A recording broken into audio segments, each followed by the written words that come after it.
And we're live. All right.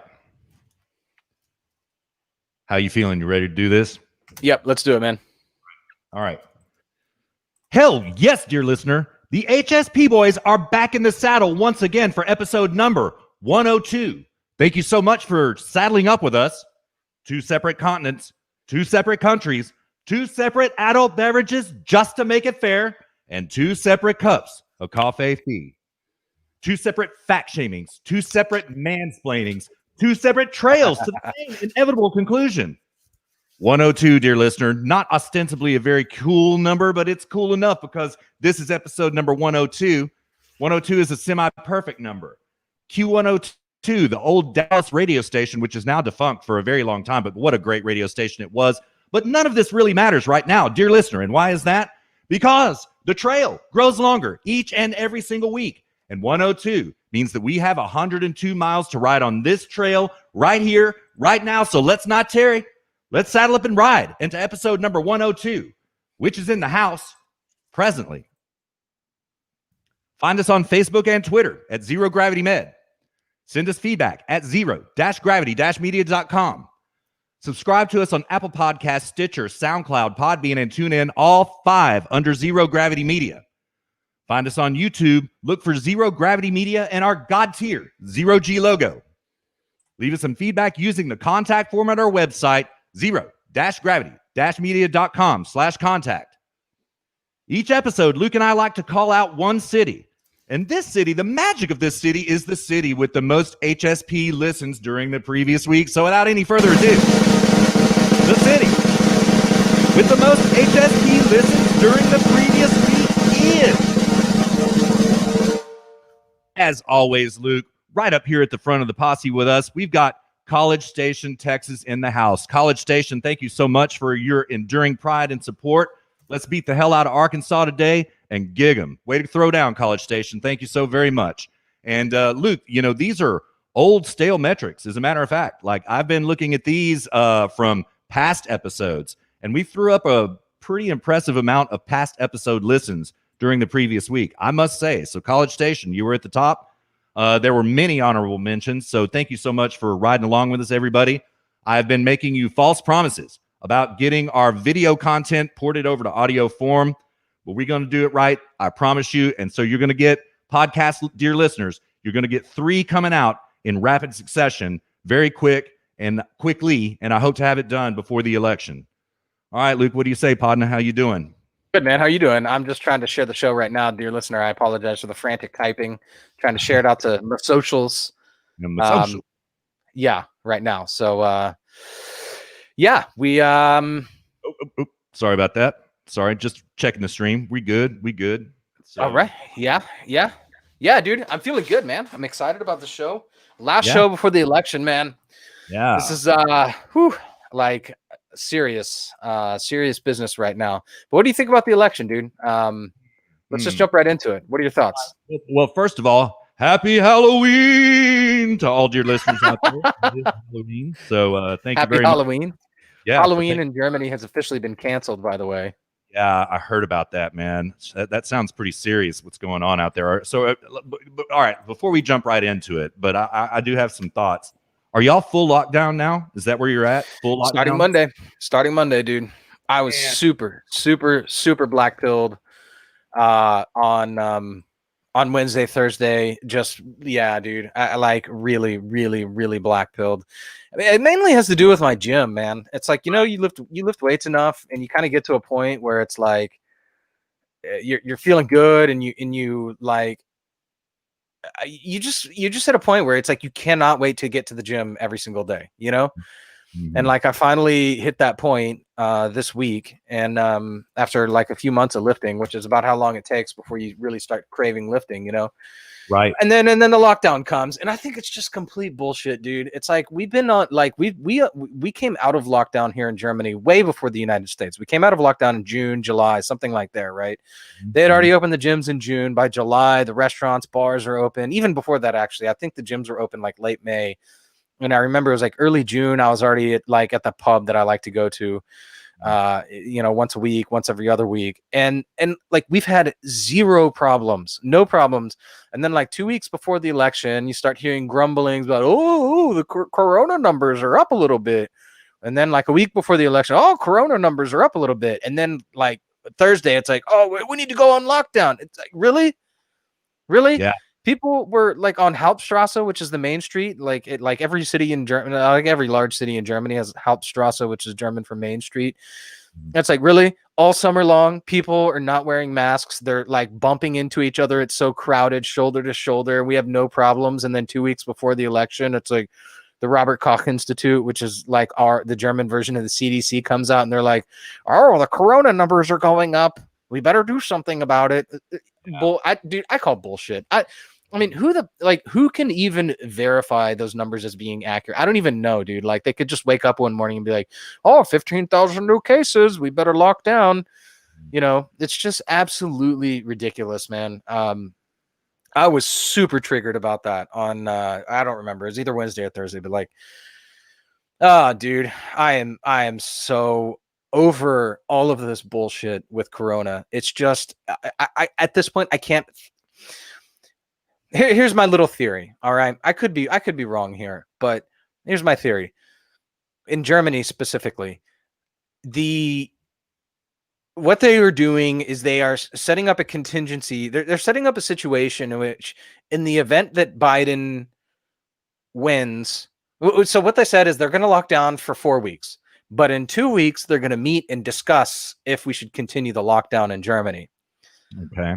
So I'm wondering if they're like, hey, if Trump wins, then we're going to do the full 4-week lockdown and try and keep it that way as long as we can, try and push it. Same in the US.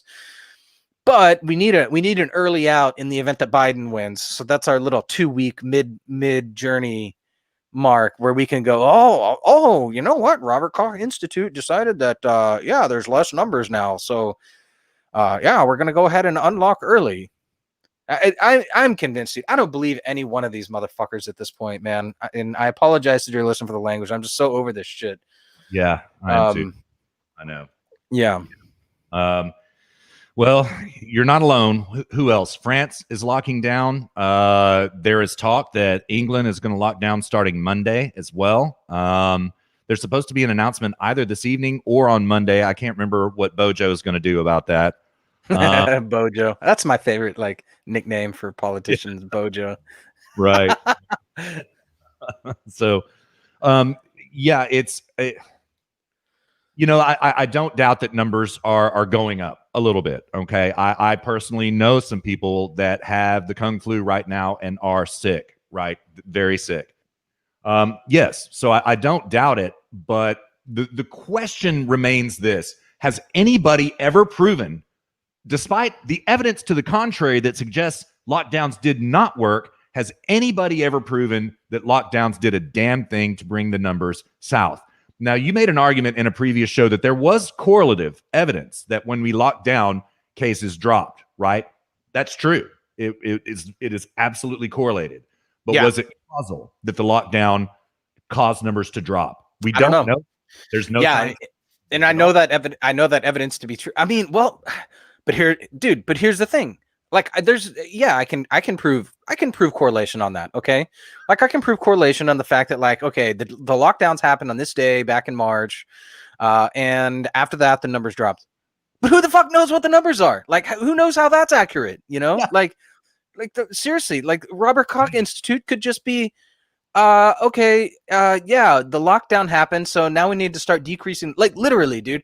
Look, I'm not trying to be conspiratorial about this, but there have been so many events which just so conveniently align with everything, with the fact that, like, in the United States, you've got Texas, for example, and Florida, where they have all the space in the world, huge grocery stores. Believe me, the grocery stores here are a lot smaller, like, in terms of the space between the aisles. It's very difficult to socially distance. They're freaking packed all the time with people.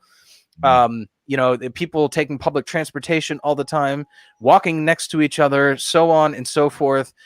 And and then dude, hold on, I'm sorry, I think I have a trick-or-treater. Can you hold on 1 second, man? My wife is out on a walk. Hold on. Yeah, absolutely. Yeah, it is Halloween after all, dear listener, and Luke and I are in the Halloween spirit as always. But I think I want Luke to finish his point, but I think where he's getting at is that the Texas is trying to throw the Texas Republican National Convention here, and then all of a sudden, oh my God, we've got to take this to the Supreme Court. There are too many kung fu cases here in Texas. We've got to shut down the Republican convention in Texas. Well, they did that, and they successfully. I'm so sorry, Russ. I do. I'll be right back. All right, it's all good. It's all good, man. So they did that. They moved the Republican convention from Florida to North Carolina because, oh my God, same thing in Texas. There's just too many kung flu cases here in Florida. There's a massive outbreak. Oh my God, we've got to move it. And so they did, and successfully made the Republican convention a mostly virtual event until Donald Trump accepted the nomination. Okay. So I see what Luke is getting at here, and I don't want to be conspiratorial about it either, right? But it is really funny. This is a very smart virus, and it really does seem to strike at the right time, just like the religion of peace has stricken again today and this week. It is a very intelligent, unimaginably intelligent virus, and it really seems to harm Donald Trump supporters and Republicans more than it does Democrats. And, I don't know any data on this. I'm not sure that there is any knowable data on this. I'm not sure there's any way to discover this odd correlation. But damn, it sure seems to be funny. It seems to be really funny. And I think that that's where Luke is going with this, but I want to hear his thoughts about it. Don't mean to put, words into the mouth of my cohort in crime, but it's astonishing. And, this also, most importantly, like Luke just said, this lockdown in Germany, the lockdown in France, the potential lockdown in England, there are lots of states talking about locking down just in time for the election, right? Now, that cat's already out of the bag because half the country has already voted. Half the country that is going to vote has already voted. It's astonishing. So that cat's already out of the bag. That's a done deal, okay? But there are talks, particularly among blue states, about locking down just in time for the election to keep people from going to the ballot box and thereby rigging the vote. And so, anyways, yeah, how many trick-or-treaters did you have? How many did you have, bro? How many? Dude, there was like 5 of them down there, and they were like, "Hello!" like screaming. I was like, sorry, dear listener, I live like on the 3rd floor, so I just ran up 3 flights of stairs. Yeah. They're like screaming. I was like, "Ein Moment, bitte," just like 1 moment, please. Yeah. And I ran down there, and there were a couple of based in red-pilled trick-or-treaters, no masks. They're not even supposed to be trick-or-treating. That's why I was so surprised. Yeah, that's what I thought. Yeah, the German government tried to cancel Halloween. We got some based in red-pilled trick-or-treaters out here breaking the law, not even wearing masks. Right on, man. Right on. Yeah. So yeah. So I just kind of took over the bit, but I do want to hear the rest of your thoughts about it, about this odd correlation of Kung flu spikes at seemingly just the right time. And the instances I brought into argumentation were the canceling of the Texas Republican Convention, the moving of the National Republican Convention from Jacksonville, Florida to North Carolina, and also that it seems that now we're having this spike right before the election. And those were the ones that I called into evidence. And I figured that that's where you were going with that. And not to be conspiratorial. That's not what we mean, dear listener. It just is damn funny that it's going this way. Yeah, totally. Yeah. What I was getting at is like, Germany let up on the lockdowns, like, and like they should, by all accounts, like be so much in a worse position. They let up on all these lockdowns, and then Texas and Florida have these lockdowns like crazy, and everyone's like, "Oh my God, look at Texas and Florida, the numbers, blah blah blah." And over here, it's like nobody gives a shit. Everything's fine, right? And like we're in so much like the situation for spreading disease and pandemic, and absolutely nothing is happening. And then like turns out over here, it's like 2 weeks before the election. Oh my God, cases, infection rates. Yeah. Dude, just How convenient, you know? It's like seriously, man. I don't trust any one of these sons of bitches as far as I can throw them. Any one of these quote unquote institutes. Like seriously, like who can actually prove that what they say is actually true? I don't know, man. Maybe there's like databases out there, and you know, there's some people who can actually verify all of that as like being you know, being accurate. I don't know, but dude, it's just at this point, you know, maybe I've got corona fatigue going on and I've just lost my patience with all this shit, you know, but Yeah. I certainly have it. I feel you, bro. I know exactly where you're coming from. It's, you know, we're hearing all these stories here like, oh my God, El Paso is out of hospital space. We have to start care flighting to Dallas. And so, you know, that's the narrative, but I've not seen any proof that that is happening. Just yeah. news coverage that I don't believe, you know? So, Yeah. And like, there's a dude that he's another American guy, and we go to the same gym and we see each other there quite frequently. And like early on in the Corona days, you know, the German media is reporting like, oh, the you know, the ICUs are filling up. We need to lock down soon, or we're going to run out of beds, and blah, blah, blah, blah, blah. And so I saw him at the gym one day, and he's he came here to study medicine. Because actually, this is interesting. He came here to study medicine because become a doctor. He wants to become a radiologist. He actually is a radiologist now, but he wanted to do that here because he was so sick of like all of like him not being accepted and not getting scholarships and all that shit because he's white. So he came to Germany to avoid all of that. You know, this is why I think there's a story to be told about how people think that European politics is like way farther left than American politics. And in some ways it is, but in many ways is not. Like the culture war is not a thing here. You know, people bitch and complain about immigration, but immigration in Europe is, you know, the immigration waves in Europe is little more than politicians realizing that they need to fund their socialist Ponzi scheme.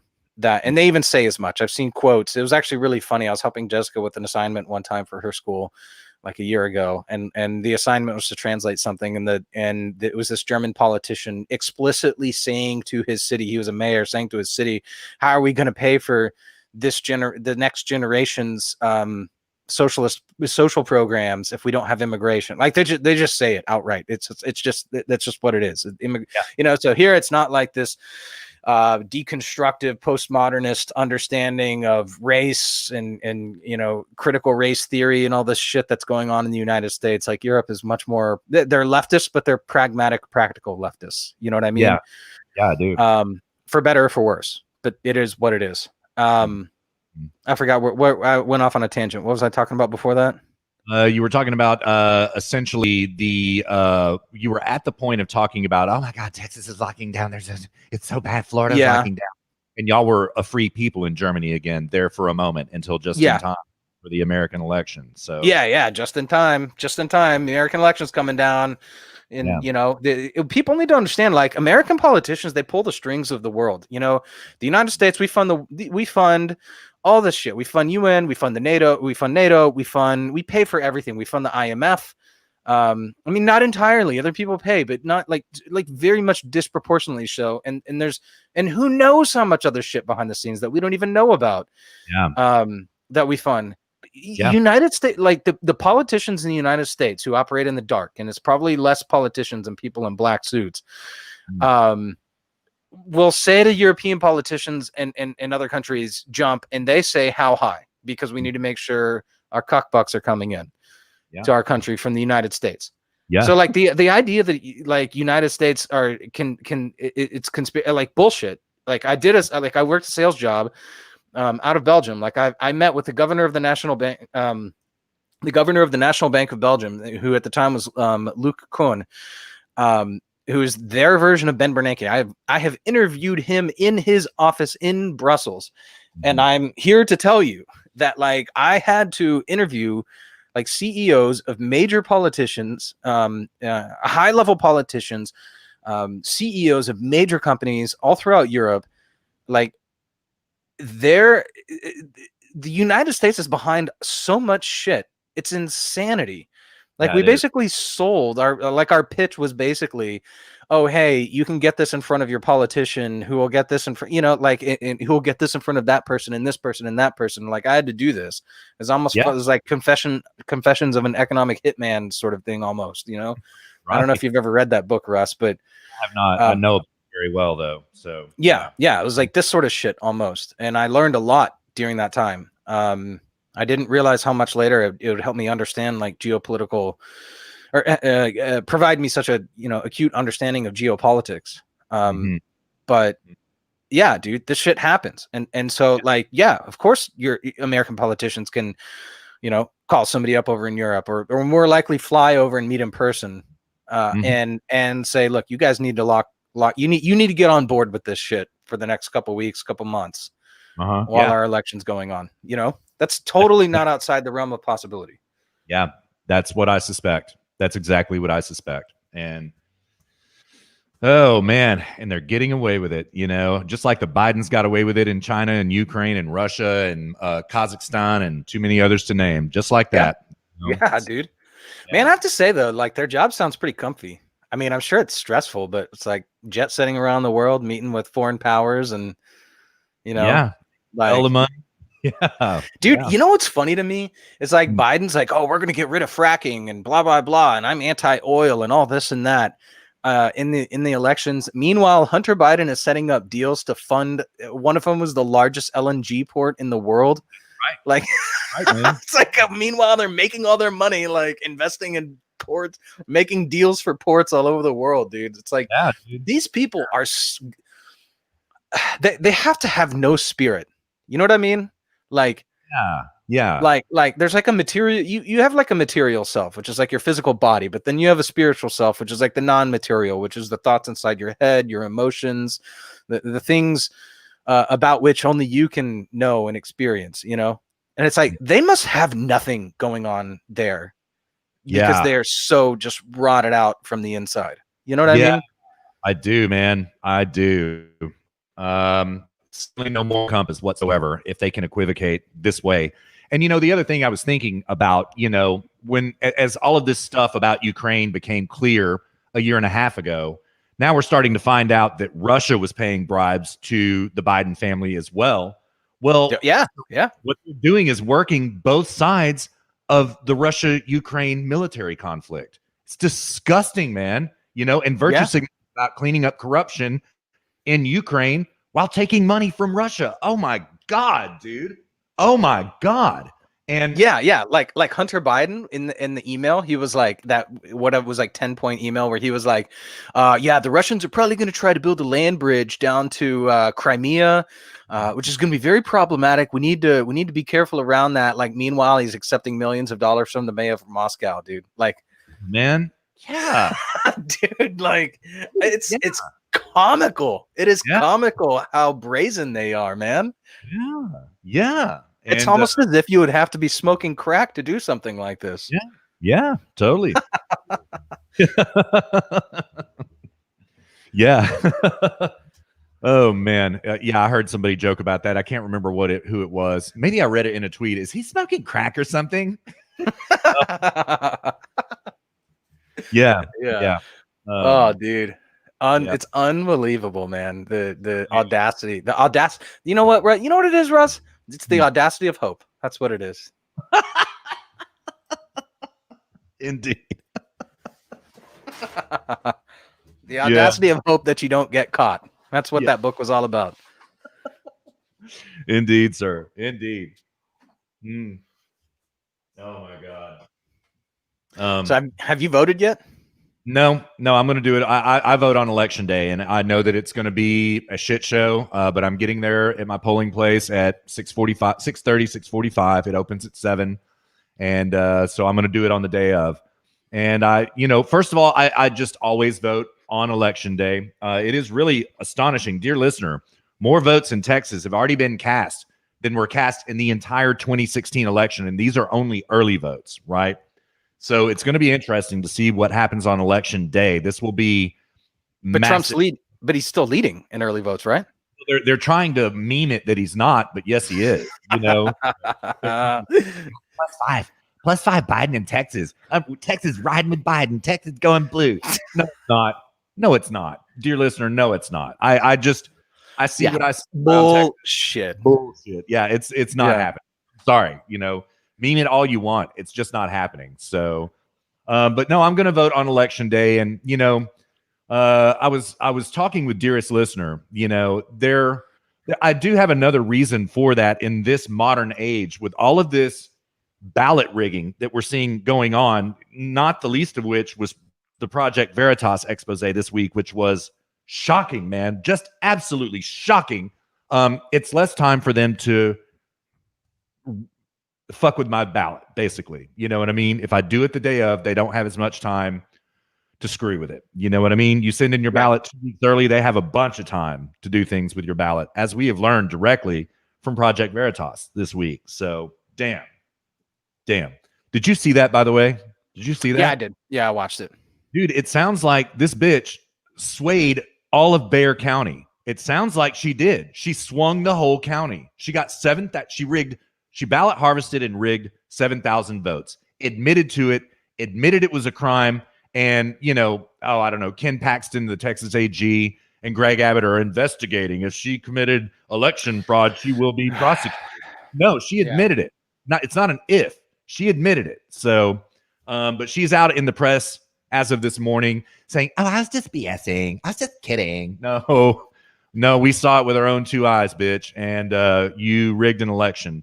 And I don't know, something needs to be done. Like whatever counties she touched, which I believe are Travis County and Bexar County, those votes need to be invalidated, the whole county, and either, sorry, you lost your vote because of election interference, or throw out new votes to people and let them vote again. What's up, Shayna? How you doing? Hey, I'm doing well. How are y'all? Oh, great. So, welcome.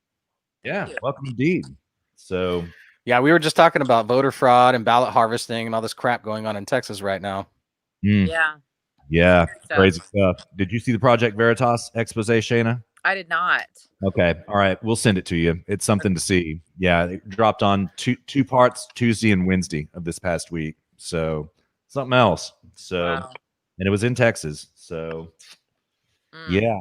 But I'm still very confident. I'm very confident that Trump's got this. It's just I keep saying this. I think I said this on a previous show, and I'll say it again. Trump has won. The only question is if the left can successfully steal the election. That's it. And I think it's a valid question. I think that's a real question. I think they have the they are seasoned professionals at it. I think they know what they're doing, and I think that it'll be interesting because they're pulling out all the stops. There's nothing this election that's stopping them. Yeah. Because if Trump wins a second term, I am confident he's going to gut the intelligence community from the top, at the top level, highest levels. As he should. DOJ, FBI, not the CIA. He said he's not going to fire the head of the CIA, but frankly, the CIA is not the real problem. It's the FBI, the DOJ, and what's the third one, Russ? FBI, DOJ, and NSA. Is that what you're saying? Yeah. Is it the NSA, or it's primarily the DOJ and the FBI? I mean, that's the real. Well, I did not hear that Trump said he was not going to gut the CIA. I find this slightly problematic because Gina Haspel, the head of the CIA, has been withholding documents that seem to prove Mike Flynn's innocence, first of all, prove Spygate against Mike Flynn, and there may also be some Bidengate intelligence that Gina Haspel is actively withholding from John Ratcliffe at the DNI. And so, if he doesn't gut the entire CIA, okay, that's fine. But Gina Haspel probably got to go. She was probably operating against Trump. I'm like 95% sure it was her he explicitly said he would not get rid of. Really? Wow. Yeah. Yeah. Well, I hope it's a feint. So maybe. Yeah. It could be that too. Yeah. So I'm staying with my prediction as well, Luke. I think Trump has this. I'm going I was saying Trump landslide. I'm now not so confident because of all of this ballot rigging. 51-49 in the Senate. We're going to have some unexpected losses and unexpected wins in the Senate, I think. And I think we're going to pick up a couple in the House, enough to swing the House. Yeah. I don't know. We'll have to see. And it just turns out, it just comes down to who turns out on election day at this point. I mean, but it's going to be the right. It's always the right. Yeah, that's what I think too. The left should have already been turning out. Like, even who was it that cuck Wallace, Chris Wallace, was like, if the left is gonna take the Senate, they need a blue mirage. Like, even Chris Wallace is saying that now.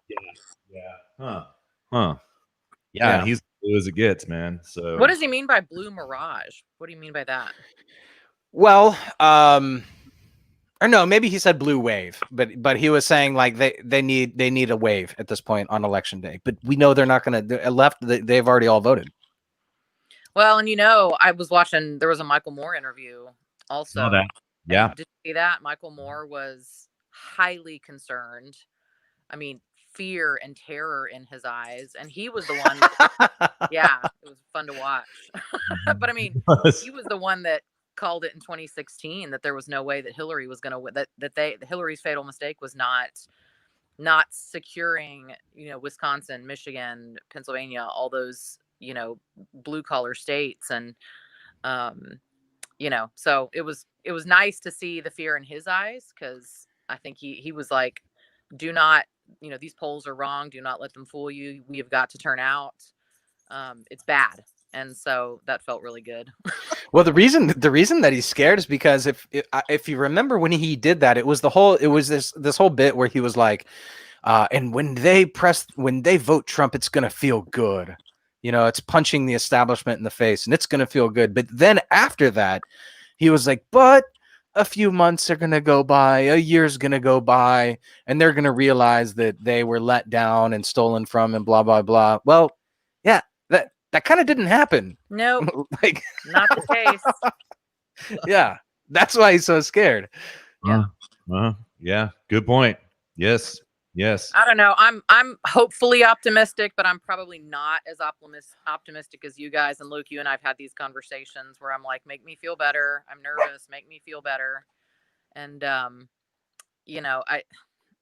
market drop this week was a little scary. And Neil Cavuto was, saying this is a signal that the incumbent is not going to win. And God, I mean, it was, but I was just like, I think it's people panicking in the event that Biden wins, But here's the thing: the market dropped this week. Who did Wall Street give all their money to? Biden. Yeah. Mm-hmm. Yeah. True story. So, yep.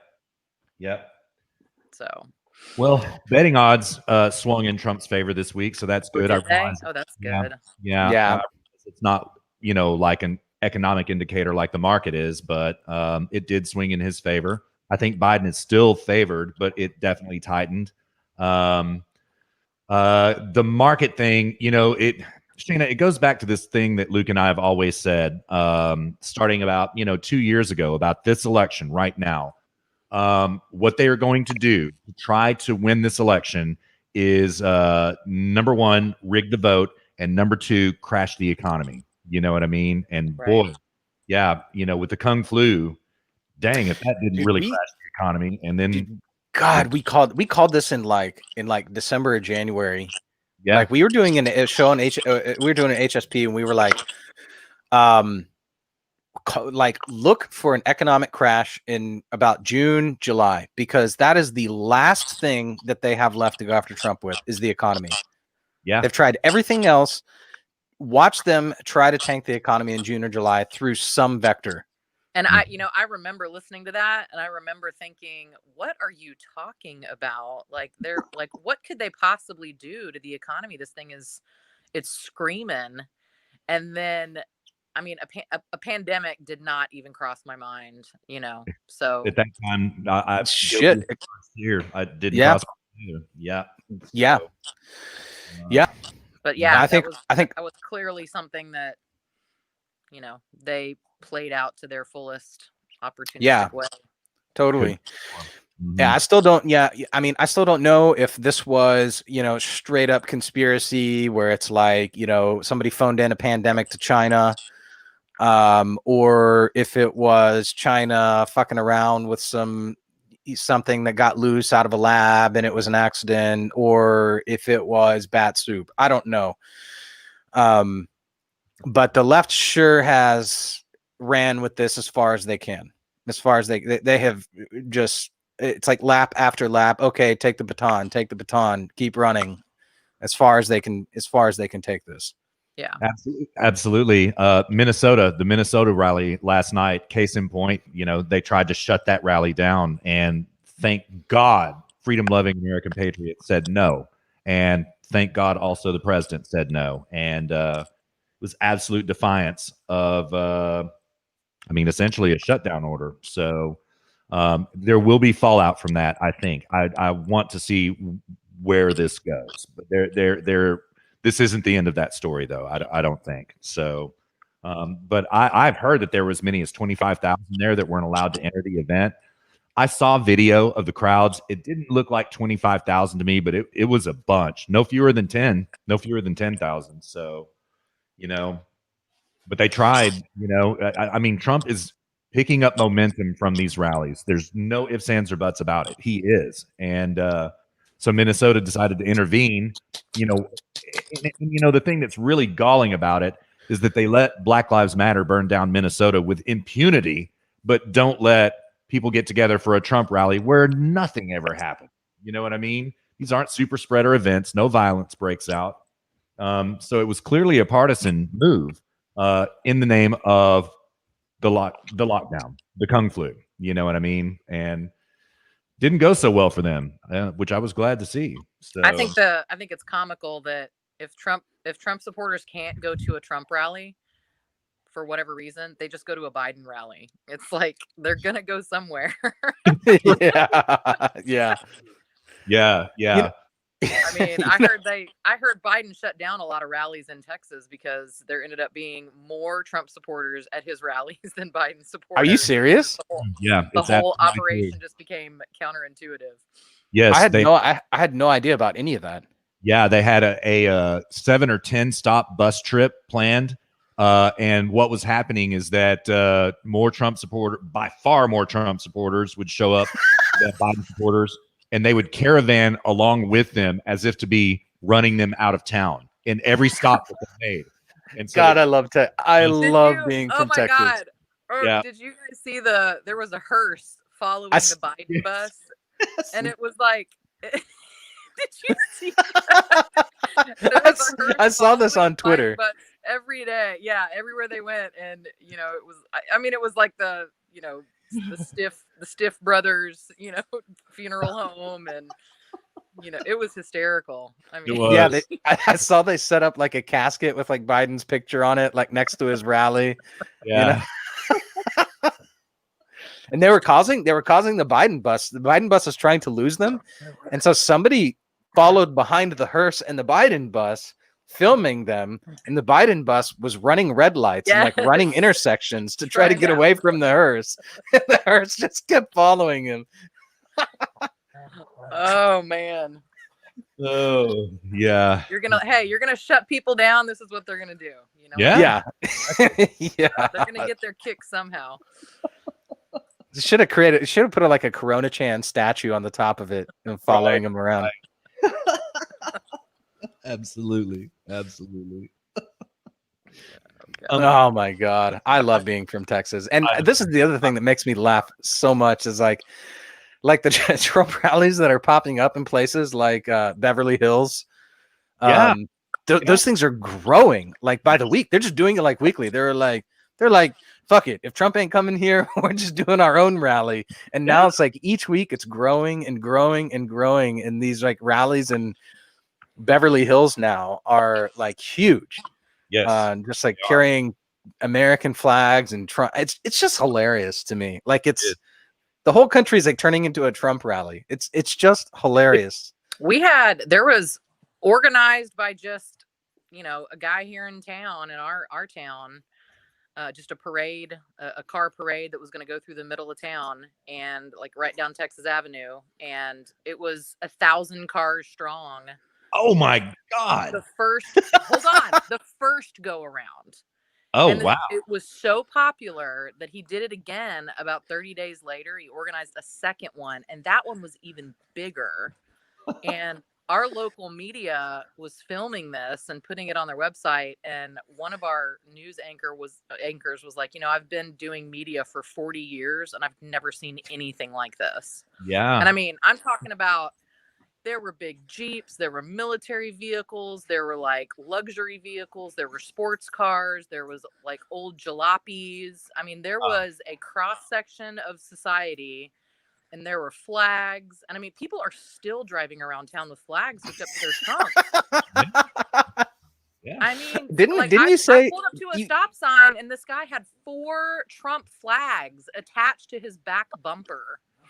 I'm like, it's a Tuesday at 10 o'clock. What are you doing?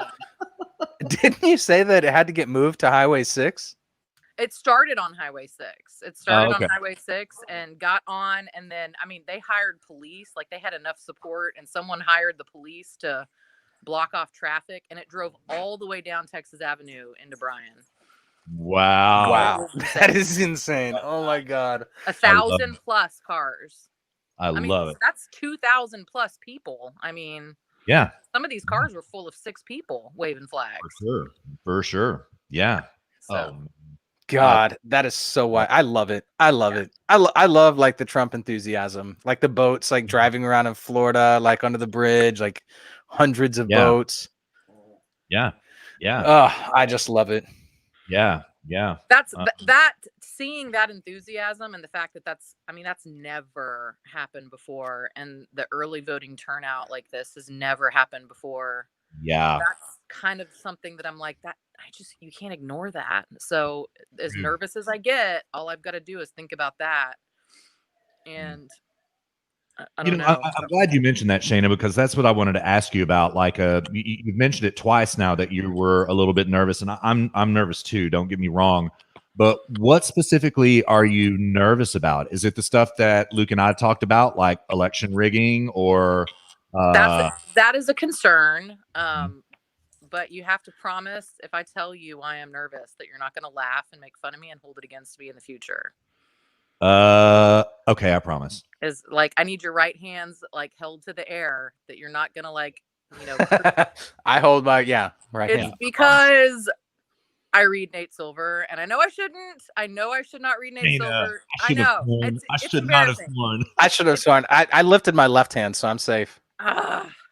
It's embarrassing, but I read 538, and I mean, I do pay too much attention to the polls, and like I swore up and down that Hillary was going to win 2016, and you'd have thought that I would have learned my lesson, but I didn't, because I'm still logging into 538 every morning, and he's still, a 1 out of 10 shot that Trump's going to win, and I'm just like, yeah, he is. I mean, anyway, so I apologize. I confess. Okay, that's I'm okay. An idiot. I'm an idiot for reading it and thinking that it's true, and like letting it set my tone every more. It's like, it's not. I know I need to like cut that little cord right there. Well, I do the same. I look at 538, not daily, but I look at it, and I usually rage quit my browser after I'm done looking at it. Totally. Yeah, and I'm like, you're so full of bullshit. Close. Exactly. Yeah. And then the next morning, I'm logging back in. Yeah. But there was, I believe it was Thursday of this past week, Rasmussen actually went down for Trump in swing states, and I was like, okay, damn, that is not good news. That's not good news. And wait, not good news for Trump? Yeah. Yeah, they had Biden up, I mean, within margin of error, but like 3% in Michigan, Wisconsin, and Pennsylvania, and there was another state, Arizona, and they had Biden up in all 4 of those states, and that's Rasmussen, which favored Trump in 2016, along with Trafalgar. So, I was just like, I can't look at any more polls today. That's it. That's it for the day.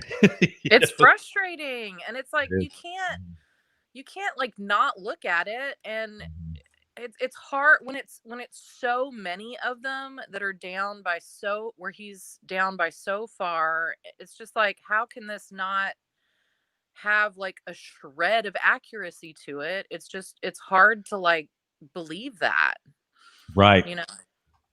Right. Right. So So it I don't I know. get it. worries. But then on the other hand, you've got like, they were saying that, Biden needs what, 85, was it? It may have been y'all show that I heard this on, that Biden needs 85% of the minority vote to win, and he's not getting Yes. 80%. Like like that is a dramatic shift. And I mean, I don't know. It's like I've never heard so much contradictory information, and it's really hard to only focus on the things that make me happy and go, well, because of this, and because of that, that. So he's going to be fine. I mean, Yeah. there's still that nagging, feeling that it's not going to be fine, Yeah. Yeah, I get it. I totally get it. This has been, man, in a lot of ways 2016 was harder, but really I don't think so. Rush said this back in June, I guess. He was like, we're going to have spines of steel to get through to November, and I did not have any idea how correct he was about So that. true.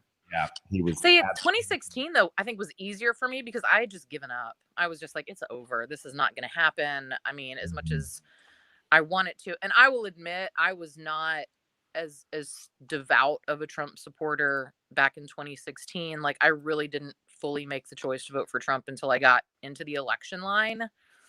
And that's what, I was just like scrolling through my Facebook feed and I saw something that made me so mad. I was like, that's it, I'm voting for Trump.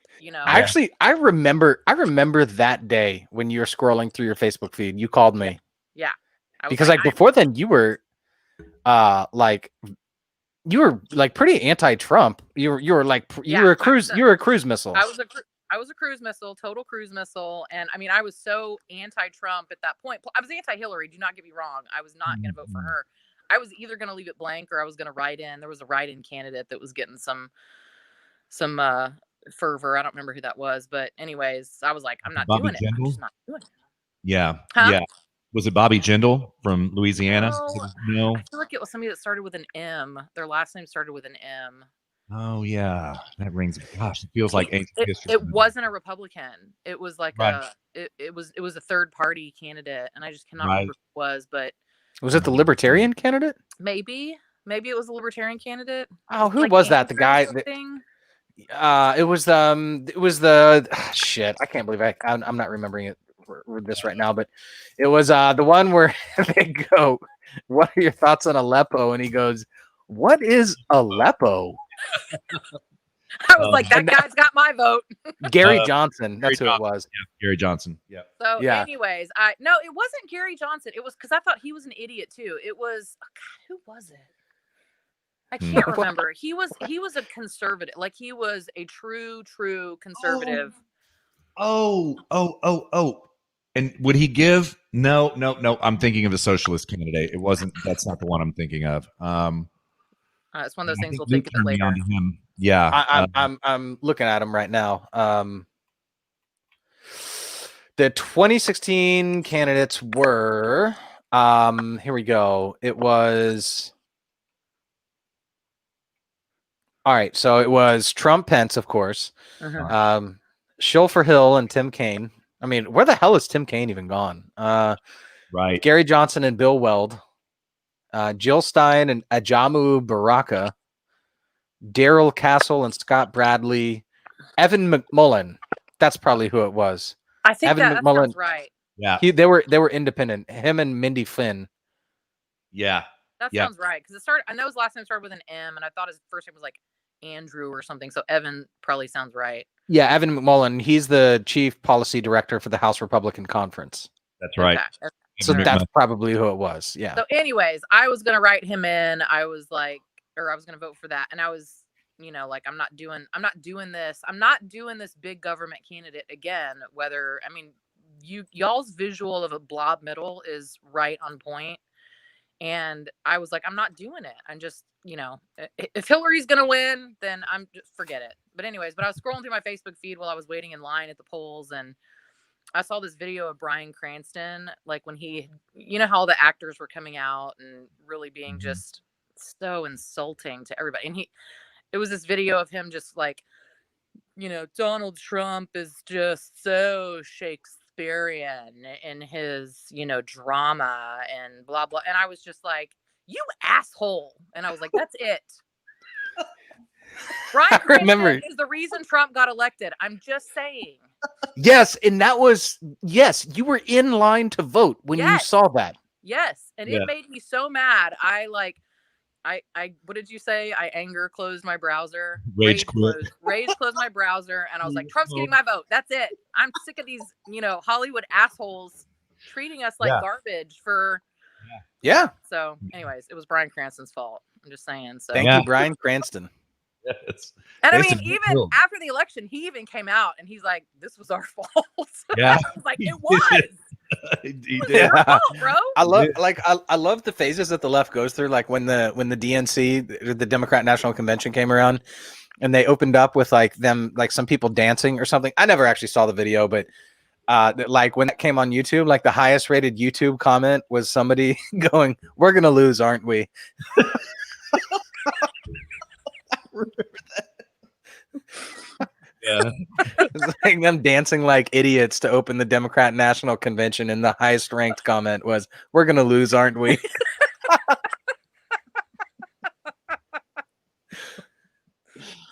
Oh Lord. Anyway, so.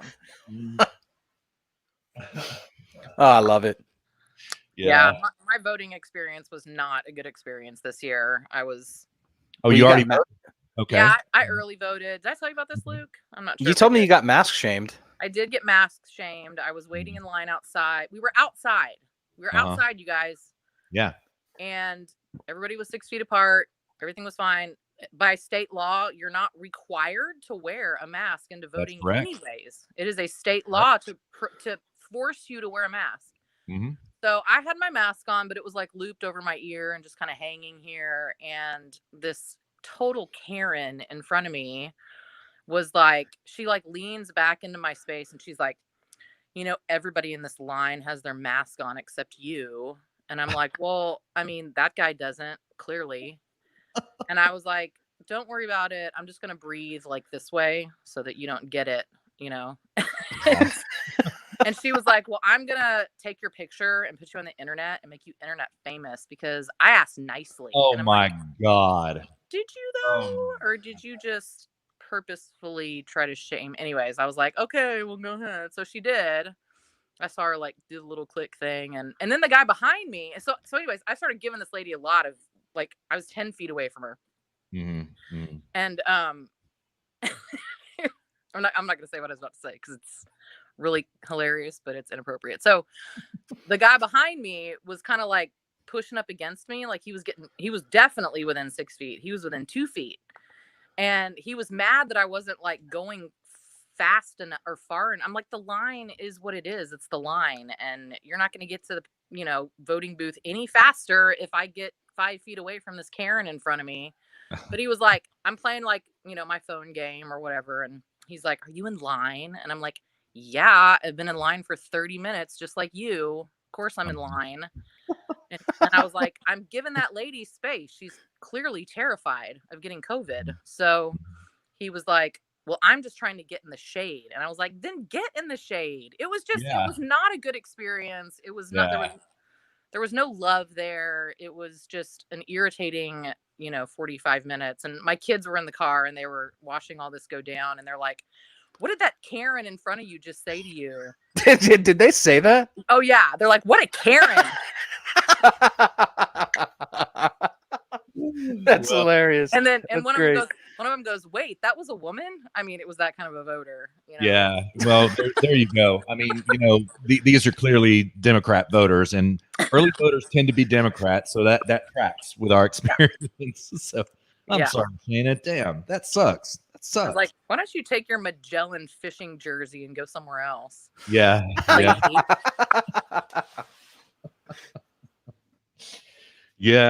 Yeah. Yeah. But I took my little pencil into the voting booth and I was rage poking my ballot screen, Oh, and the really funny part is once I actually got in there, like the poll workers, they all had their masks like down over their, off their noses. One guy had like a face shield that was raised up to this level. So his entire face was exposed. And I'm like, all right, Karen, I don't see you harassing the poll workers from not wearing their masks. And they're inside. I even put my mask on when I got inside. He's probably like some Texan where he's like, yeah, this is a high performance face shield. It's like dual exhaust, but face shield, I gutted the cat converter on this face shield here. Yeah.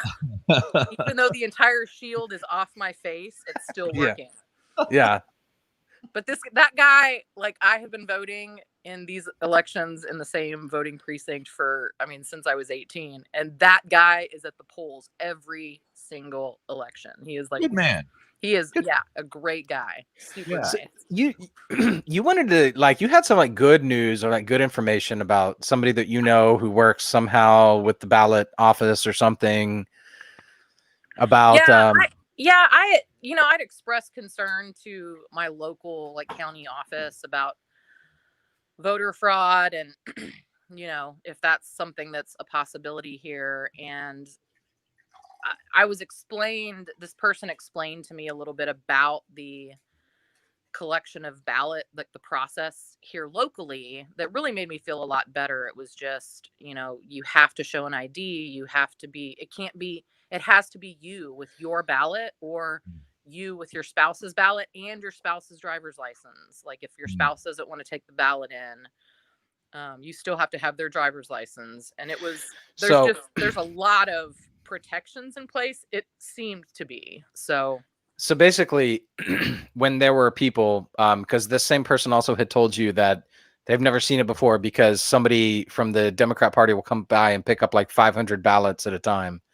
It seems like they're taking ballots and delivering. They're taking the polls to the people.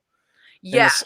And in the sense that in the past it was, in past elections it was, the big thing was like busing people to the polls, and now it seems like it's just the opposite. They're just taking polls to the people, but the people still have to fill them out correctly, which it's even more difficult to do so when you mail it in because there's like a particular way you have to mail it and put it in the envelope and whatnot. And it's not like they can vote harvest or at least in this precinct. I don't know. I mean, Russ and I were just talking earlier about how Project Veritas has certifiably proven that that one person has harvested 7,000 ballots. And which county was it? Broward County? Bexar County and maybe even Travis County as well. Are fairly, Republican big counties. You know what I mean? They can flip liberal, but Yeah. Mm-hmm. I mean, honestly, in Texas, I'm more concerned about Harris County and Travis and William. Well, not so much Williamson, but Travis County, and the population there is so huge. I just think, like here locally, I'm confident that our election results are going to be true and accurate, just based on what this person told me, and the steps that is being taken by our local election office to make sure that everything is true. Like if you requested a mail-in ballot and you decided you don't want to mail it in, you have to bring your ballot back unfilled out and then give it back to them. And now you can actually vote in person. I mean, they're really taking a lot of steps. Sure. Tim Pool made a good point. It was like a week or two ago. I was watching video of his and he was like, Democrats may have actually shot themselves in the foot with mail-in voting because it's so complicated and difficult to do right. In a lot of these places that they may have just actually caused themselves a huge problem. Yeah, he's right. Could be. Yeah. So I voted this week. Okay, good man. I was kind of I didn't know how it was going to work. So I before I moved to Germany, I relocated my residency from California to Colorado. I would like to say because I was smart enough to do so for voting purposes, but that happens to be coincidental. So I didn't know how the hell it was going to work, but I voted by email actually. I remember you said last week. I was wondering how that turned out. Yeah. So they sent me an email this week and they were like, your ballot is ready. So I clicked the link. It took me to the ballot, and then I mean it was just a web form, and you could click on who for whom you wanted to vote, and you could unclick, and it was very good, very seamless, very easy. And then afterwards there was like a cover sheet. You had to print that out, sign it, and then scan it back into your computer. And then there was an upload form, and you just uploaded your ballot, your save, because they just let you save your ballot as a PDF to your computer with your voting marks on it. And then you just upload both through a portal, and boom, done. And then I got an email a couple hours later saying it was received by the ballot office. That's great, man. That is great. Wow, I'm surprised they actually made you print out and sign rather than do an e-signature. I mean, that's an extra step. It's going to keep some people, a lot of people don't, myself included, don't have printers, right? So there is a barrier to voting right there. Thank God you had a printer. But I'm really impressed that they include that step, because that is a legal signature for sure. It is a legal signature.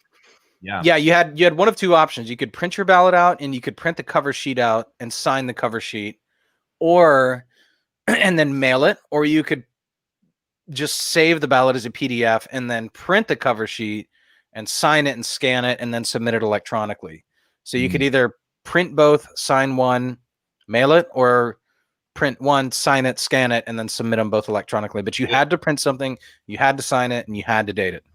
That's fantastic. I've really been thinking about that this week because frankly, I've never heard of an email ballot before. And so I've been wondering about how that would work, Yeah, dude, it was fantastic. It was a great experience. I realized it took me over 3 hours to fill out my ballot. Really? Because there was all this shit on there, and I was like, well, fuck, I don't know like who these judges are. Right. And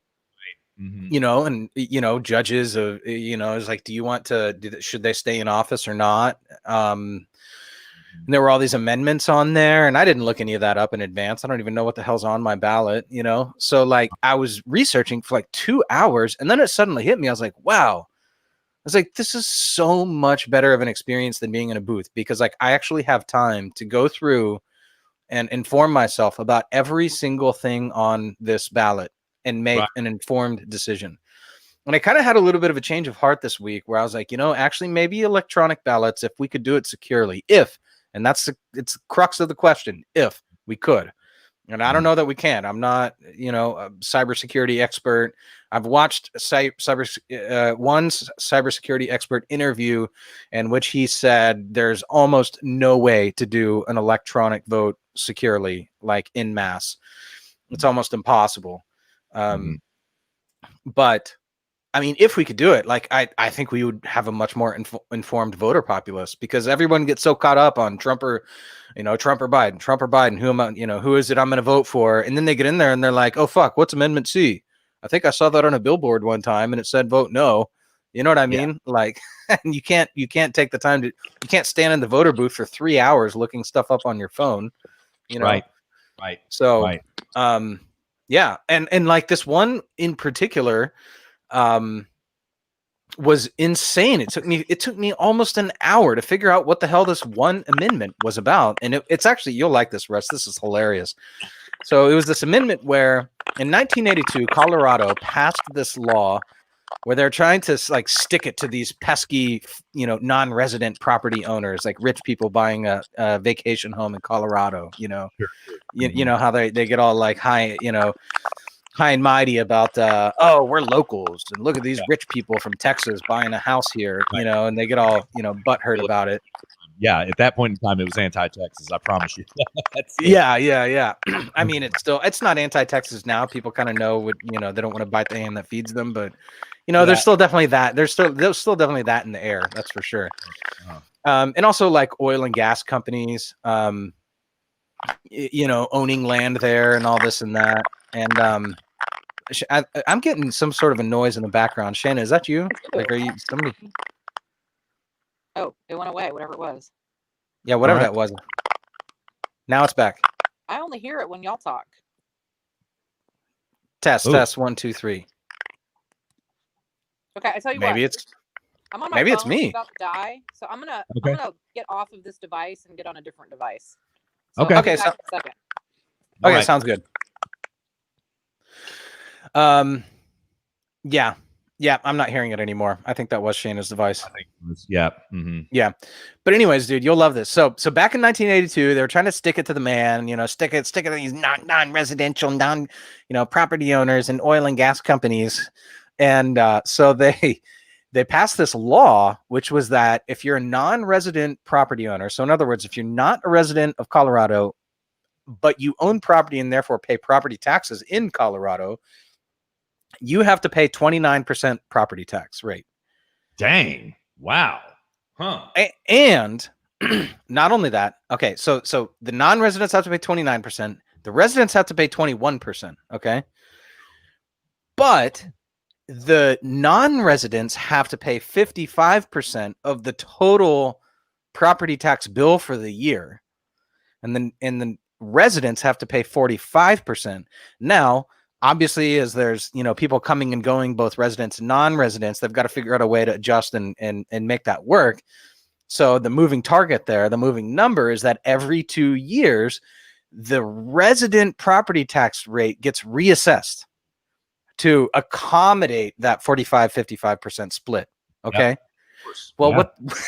what ended up happening is from 1982 until now, people are flooding into Colorado as residents, buying up property, and they basically inflated the shit out of that.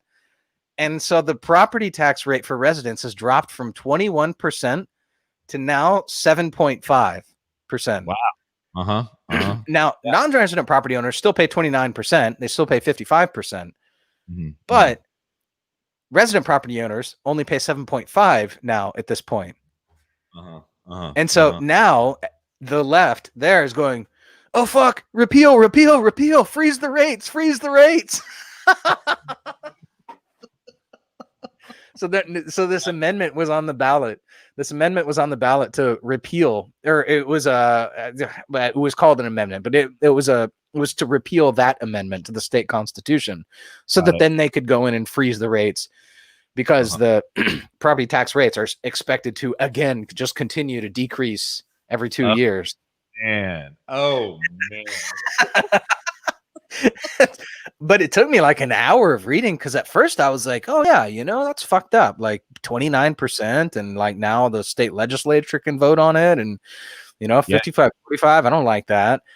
Why discriminate? You want foreign income, foreign investment, at least state like foreign in terms of another state, like investors coming in, you want that, and so at first I was like all for it. I was like, repeal. And then I was like, well, who are the organizations like for and against this? And it turns out there's like Rising Colorado Action organization was was against the repeal. I was like, who the hell is this? And I looked up, and it's this like Republican think tank in Colorado. I was like, why the hell are they against it? And then I started reading, and they're like, well, the real reason they're trying to do this is because the property tax rate for residents is expected to like continue to plummet, and they want to repeal it so they can freeze it. And I was like, oh shit, okay, now I'm voting against it. It took like this hour-long research to figure out all the context and the history of one thing on the ballot, and that was like so great to be able to do that, Mm-hmm. Yeah. So, yeah, especially when I was in San Francisco, because there are always so many ballot measures and all this kind of stuff. I would always do my homework before I went to the polling place. And I had to do that in Texas again this past year, because there were a couple of sneakily worded ballot initiatives, potential amendments to the Constitution. Yeah, we talked about them on the show, where they were using reverse language in order to give the legislature a 50% to 50 or 51% majority vote to create a state income tax. And so you had to really look at it, right? And I had to do what you did too. I had to look into who was supporting which side of the ballot measure and all that. And that's where you always find out, you know what I mean? Where you start looking at who supports what, and you're like, okay, this is easy now. So. Yeah, totally. And you see their reasoning. They're like, no, this is what they're really trying to do. Like, even if you understand the verbiage, I mean, the verbiage is one thing, but even if you understand the verbiage, there's still all this context. Yeah, there is. That you might not understand, Yeah. And I mean, you think about like what percentage of people actually vote, and then think about what percentage of those people actually look this shit up in advance, and they're like, Right. "Oh, you know, Yeah. I'm gonna be such a well-informed and voter. I'm gonna look up what's on my ballot, and I'm gonna do a few hours of research to determine every single initiative that's on that ballot." You know, like, who the hell does that? You know what I mean? Totally. It's funny, like Shayna, I've had some concerns this election because there has been so much emphasis on the Trump Biden election that people would ignore down ballot candidates and down ballot issues and then get caught with their pants down in the polling place, not knowing how to vote for stuff. And I do think that there is a lot of that going on. I do have down ballot concerns. I do. And, so because that's the only thing that has been spammed out in the media is Trump, Biden, Trump, Biden, Trump, Biden. That's it. Yeah. There are a lot of things states on the ballot. There are a lot, So there were some people, some judges. So the question was, do you want these judges to be, remain? They're the state Supreme Court justices. Mm-hmm. Should they remain on? And so I started looking up their like voting history, or their ruling history, I should say. Mm-hmm. And it was like, I was like, oh, they're pretty reasonable. And then like I found two of them where they had voted in favor of a ruling that put a 15-round limit on magazines in the state of Colorado. Yeah. And I was like, nope. And immediately said no, Cancel you. Yeah, you're canceled. Yeah. Well, here in Texas, even Abbott, Russ, have you been noticing the huge amount of ads and money that Abbott is spending?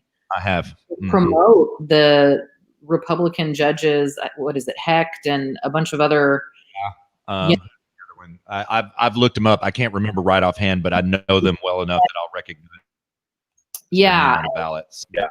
And to where it's like, I've never seen in any election year this much effort being put into getting Republican judges reelected. Yeah. So yeah, I think and that is a problem that just resulted from the fact that there's going to be a lot of Biden supporters that show up and vote. And if they're going to vote Democrat for president, they may as well vote Democrat for all these other guys too. And that's right. That's exactly right. So yeah. Or Hager, however you say her name. This is another thing that I've been noticing is a lot of promotional money coming from the state Republican Party going into John Cornyn's campaign. And he was solidly ahead just 2 weeks ago. That race has tightened a lot because there is a lot of East Coast money pouring into Heger's campaign. And that race has tightened. And, they both will be marked Republican and Democrat on, I think, every ballot in the state.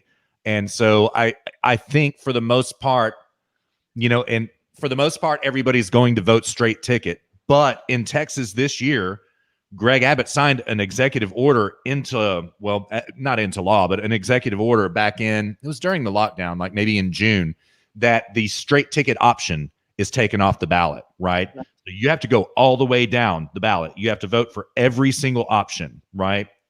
And I worry about how that's going to have effects down ballot. That worries me a little bit. It really does. So I hope he didn't shoot himself in the foot on that. I understand his rationale for doing it because there is, oh my gosh, in 2016, I can't tell you how many times I heard about Republicans going in and voting straight, especially on electronic machines, voting straight Republican ticket.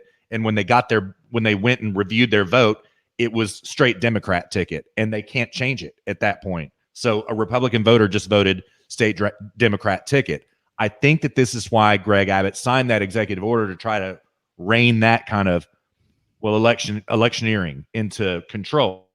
I just hope it doesn't backfire, So at least we have voter ID here. At least we do. And I wanted to say, Shayna, so we had two elections here. We had a primary and a primary runoff. And in our primary election, there were a lot of things up on the ballot this year.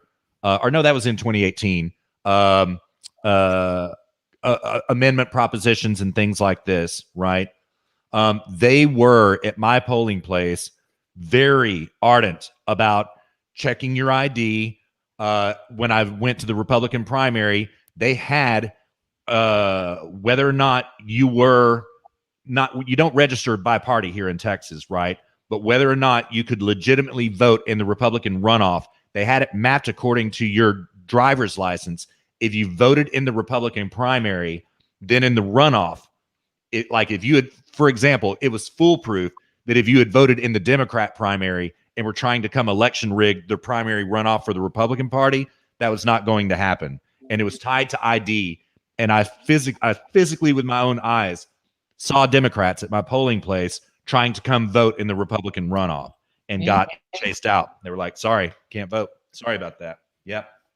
So at least we have some election security here in Texas. And my experience is tracked with yours. I mean, we've got voter ID. That's a hell of a lot better than states like at-risk states like Florida, Pennsylvania, Wisconsin, hell, maybe even Georgia at this point is at risk. I don't remember a time when I ever didn't use my driver's license or my voter registration card. Yeah. Like you have to have something. So I'm so shocked about the outrage and the, arguing about the need to show your ID at other states. Cause I'm like, we've always done that here. Like, why is it such a big deal? Really, because they want illegals to be able to vote. That's it. They want to run illegals through polling places and not be carded, and then they can rig the vote this way. That's a strategy. Well, yeah, that, and also so they can harvest ballots and drop them off for people and all of that crap. All of that. Yep. Yeah, California is a no voter ID state, and I was really surprised when I voted for Donald Trump in 2016. In that election, they carded me. They wanted to see my ID. And I was like, bro, I'm not really sure you're supposed to be doing this. And he was like, we have to know who you are. And I was like, absolutely. Here is my ID. Here it is. Take it. So, I really am astonished that the Republicans didn't get on the stick after both the 2016 election and the 2018 midterms, get on the stick about passing some kind of voter ID legislation, but they didn't. It's too late now. I've had a few conversations with numerous people, mostly right-leaning, I would say, about how, with all of this crap going on right now, how it is so different from state to state to state, just in terms of voter ID, in terms of mass ballot mailouts, in terms of how do you apply for an absentee ballot, right? Every state is different from all of the others. I think we need to start asking the question now. Now, I know that the Constitution specifically details that states run the elections within their own states. I get it, okay? Do we need to consider that we need a national standard for how elections work? Just one standard. Every state works the same, right? Whether it's voter ID, right? Whether it's you have to request an absentee ballot in this way, right?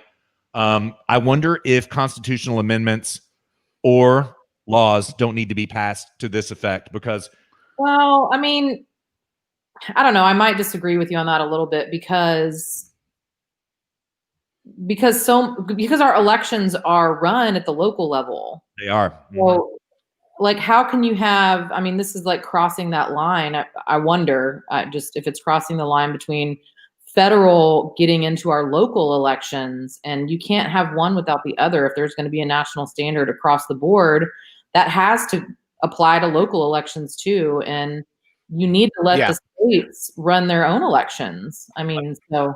Yeah, I could, that was why I asked it as a question. I'm certainly no federalist, and I don't like encroachment of federal power. But I think that when we don't know who the president of the United States is, even by November 11th, maybe even November 18th, we need to have a discussion about, is there a standard? You know what I mean? And you still run your own elections. You run them the way you want to, but is there a standard of some type? Okay. And I don't have a position on it either. But man, I mean, this election is going to be like herding cats, and I hate to use the cliche phrase, but it is. It's going to be like herding cats. So yeah, I get the sentiment. I get where you're coming from. Here's why I don't like the idea. It's because it's one of these situations where you're just cracking the door for the left to come rushing in. Because, like, yeah, okay, we establish a standard, we establish a national standard, and then the left's going to get elected one day, and they're going to go, okay, well, here's a new national standard, no voter ID anywhere, you know, and they completely destroy everything. You know, you know, if we had an honest left with whom we were debating about policy, then that might be one thing. But we don't have an honest left. They're going after the Senate. They're going after the Electoral College. They want, you know. I was going to say that could even threaten the Electoral College, because if there's now a national standard, well, why can't we use popular vote now? I mean, right? Yeah, it's under control. We've got it all done right. Why can't we just? We don't need the electoral. That was done to like cover, you know, maybe a mistake that was made in tabulating the vote. Well, now that we've got this, you know, total accuracy on counting the vote, now we can go to popular vote. Yeah. Considering both of your arguments, and I totally hear both of you, and I totally agree. Is it reasonable for the federal government, for both chambers of Congress and the executive branch to pass a compulsory nationwide voter ID law? I don't know. I would like it, but I mean, that's a valid point that it depends on who's in office when you decide to enact something like that. Yeah. I don't have an answer for that, man. I don't know either. I think you would need somebody with some experience in law, in voter law, precedent. Yeah, that's a tough one. And I think it's also, I mean, I like the idea of our voting laws being so distributed, because it makes it so incredibly difficult to change. That is true. Makes it so incredibly difficult to corrupt, because you have to do it precinct by precinct by precinct by precinct. You can't just do it in one fell swoop. And I like that. Is what we have now perfect? Absolutely not. But could it be a lot worse? I think potentially the answer is yes. Yeah. You know, and you're, to double down on your point, Luke, this is the argument that Obama made in 2016 when Trump was saying, you know, our elections being rigged by Russia. Russia's not rigging our elections, okay? Our elections are too decentralized. There is no way that a foreign power can come in and influence all of these districts.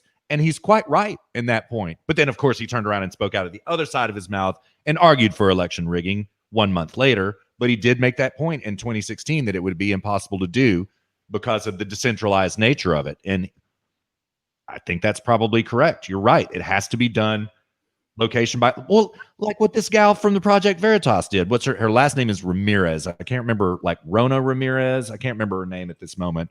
But like she did, she was focused on 2 counties, basically 1 voting block, right? Because she knew the rules in and out right there for that centralized district, you know? And that's where she operated, you know? She's not like a statewide election hit woman. That's not what she is. She's very local, you know? So yeah. Hey, I'm gonna be right back. I need to turn off my camera for a minute.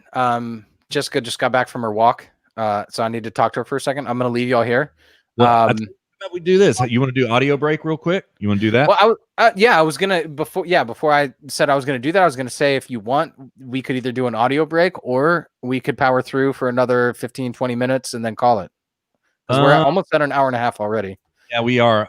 Let's do audio break for 5 or 10. I've got a little bit that I want to talk about, but I can wrap this up in 3 moments. It is very much election involved, and yeah. So let's plan on 10 minutes.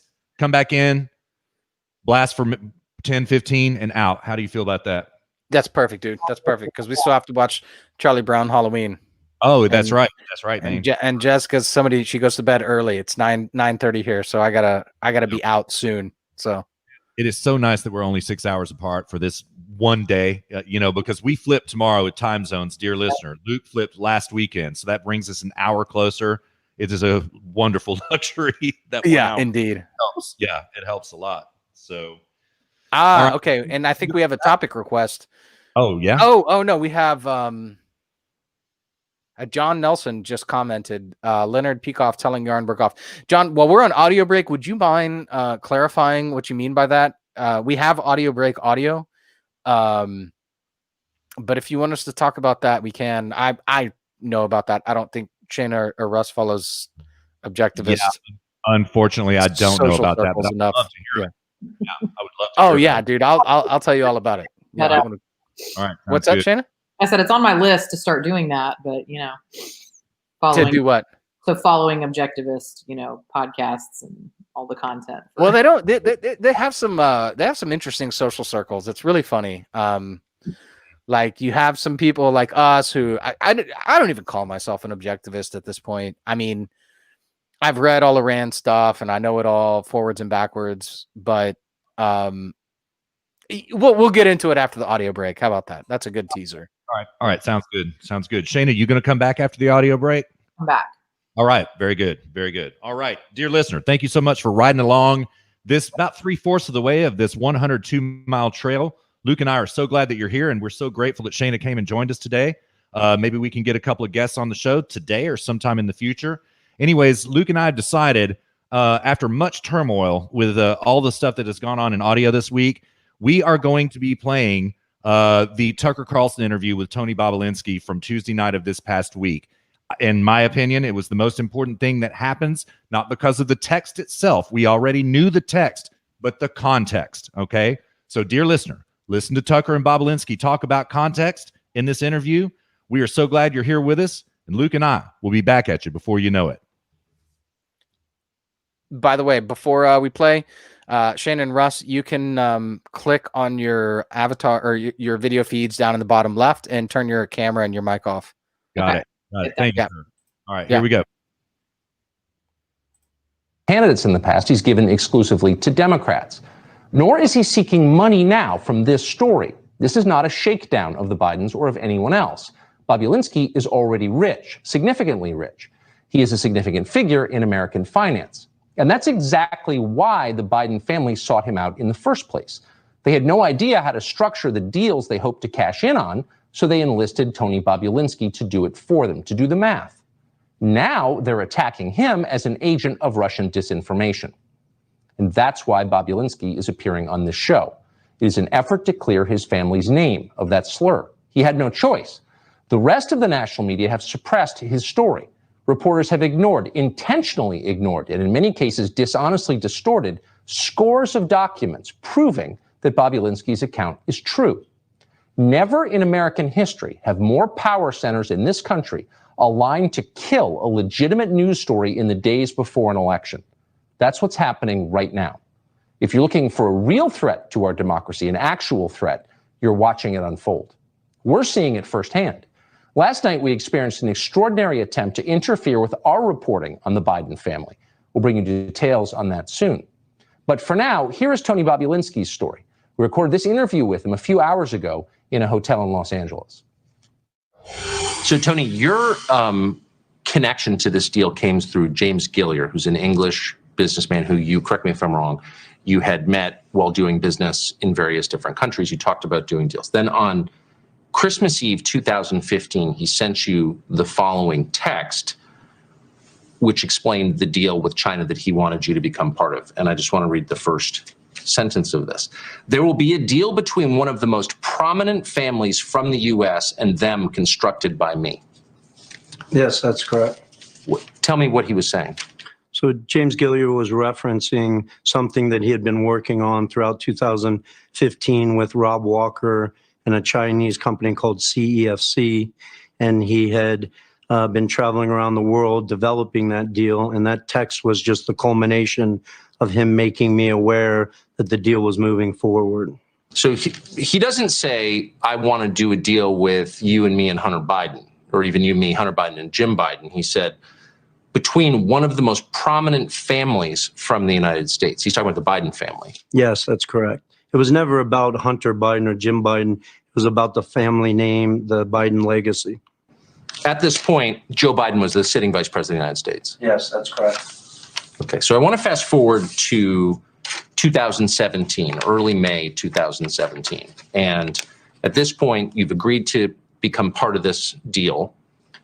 Hunter Biden, Jim Biden, the vice president's brother, James Gilliar, and they're asking you to meet with the former vice president in Los Angeles. Describe the context, describe why they wanted you to meet with him. Okay. Across those days in Los Angeles in May of 2017 that you're referencing, I met with Hunter Biden multiple times at the Chateau Marmont and Rob Walker. And the discussion was they wanted me to sit down with their father just to meet him and at a high level discuss the Biden family and how they approach things. Let me ask you to pause. Will you explain to us who Rob Walker is? Yeah. Rob Walker was a partner in Rosemont Seneca and had a very close relationship with the Biden family and had developed and been working with James Gilliar throughout 2015 and 2016 to develop this deal with the Chinese and CFC. What was his relationship with the Biden family? So my understanding is Rob had worked in prior administrations and had a very, very close relationship. In fact, in Rob Walker's own words, in an email to me, he states that everyone was contributing or telling me how they wanted to participate in Sinohawk.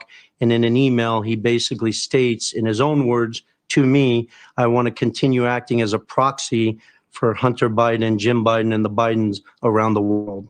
The Biden family. The Biden family. So they wanted you to meet with the former vice president in LA. How did that play out? That's correct. The former vice president was flying in, and we were to meet at the Beverly Hilton. The Milken Conference was going on, obviously one of the top 3 conferences in the world for anybody that's a global investor or developing different humanitarian causes and a variety of things. And he was Joe was flying in to speak about the cancer and the moonshot stuff he was working on. And Hunter and everyone was in town, and they wanted to coordinate me meeting with Joe.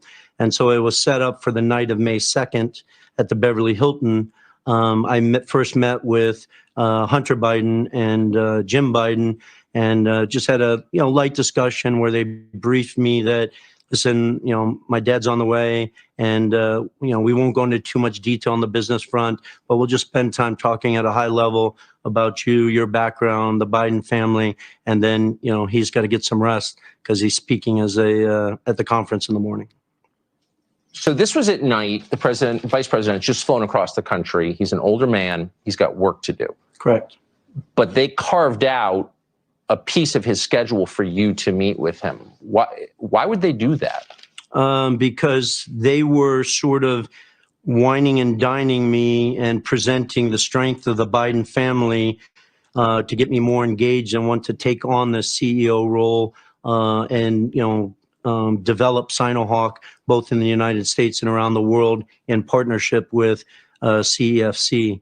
And as you can imagine, I've been asked by 100 people over the last month, why would you be meeting with Joe Biden? And I sort of turned the question around to the people that asked me, why at 10:38 on the night of May 2nd would Joe Biden take time out of his schedule to sit down with me in a dark bar at the Beverly Hilton, sort of positioned behind a column so people couldn't see us, to have a discussion about his family and my family and business at a very high level, where Jim Biden sat and Hunter Biden participated in. I'm irrelevant in the story. They weren't raising money from me. There was no other reason for me to be in that bar meeting Joe Biden than to discuss what I was doing with his family's name in the Chinese CFC. And this is a company with direct connections to the Communist government of China. So the former vice president has said he had no knowledge whatsoever of his son's business dealings and was not involved in them at all. But this sounds like direct involvement in them. Yeah, that's a blatant lie. When he states that, that is a blatant lie. Obviously, the world's aware that I attended the debate last Thursday. And in that debate, he made a specific statement around questions around this from the president. And I'll be honest with you, I almost stood up and screamed liar and walked out because I was shocked that after 4 days or 5 days that they prepped for this, that the Biden family is taking that position to the world. And once again, I'm irrelevant in this discussion. I just was brought in to run this company and have been exposed to all of this fact. And I believe the American people should see this fact. I would have much preferred the Biden family go on record and define these facts for the American people and the globe versus me sitting here having a discussion with you on it. So Joe Biden has not denied meeting with you in Los Angeles, correct? Correct. Tell us about the conversation that you had with him. So I initially was sitting, because I got there a little earlier, was sitting with Jim Biden and Hunter Biden. And Joe came through the lobby with his security, and Hunter basically said, hey, give me a second. I'll go over and give me 10 minutes to brief my dad and read him in on things.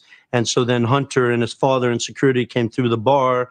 And obviously I stood up out of respect to shake his hand. And Hunter introduced me as this is Tony, Dad, the individual I told you about that's helping us with the business that we're working on and the Chinese. So it was clear to you that Joe Biden's son had told him about this business deal. Crystal clear. Crystal clear.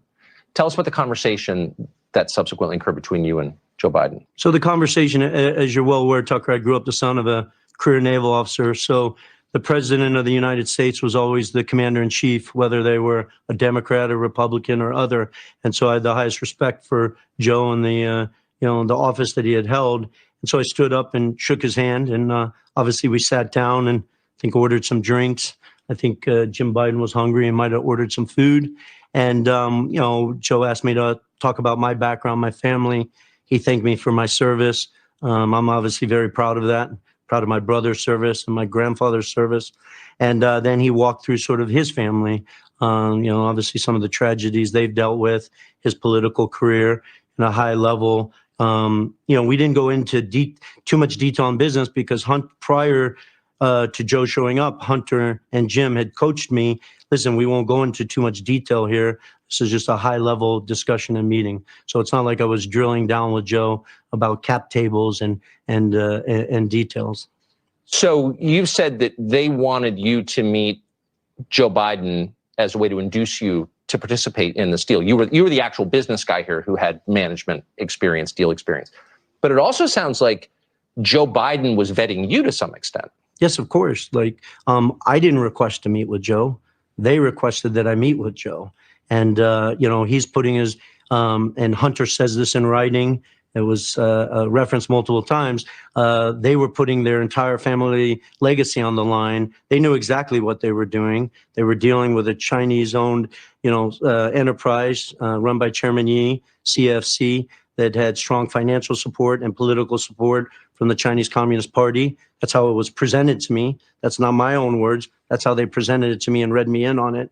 And they being Gillier and Hunter Biden. They being Hunter Biden, who was very proud of that and taking credit for it when I sat with him for 2 hours on the patio of the Chateau Marmont in LA. Proud that they were doing a deal with the Chinese Communist Party? Well, proud that that he had the relationship with Chairman Yi, who was running CFC, and the ability for them to get deals done around the world and stuff like that.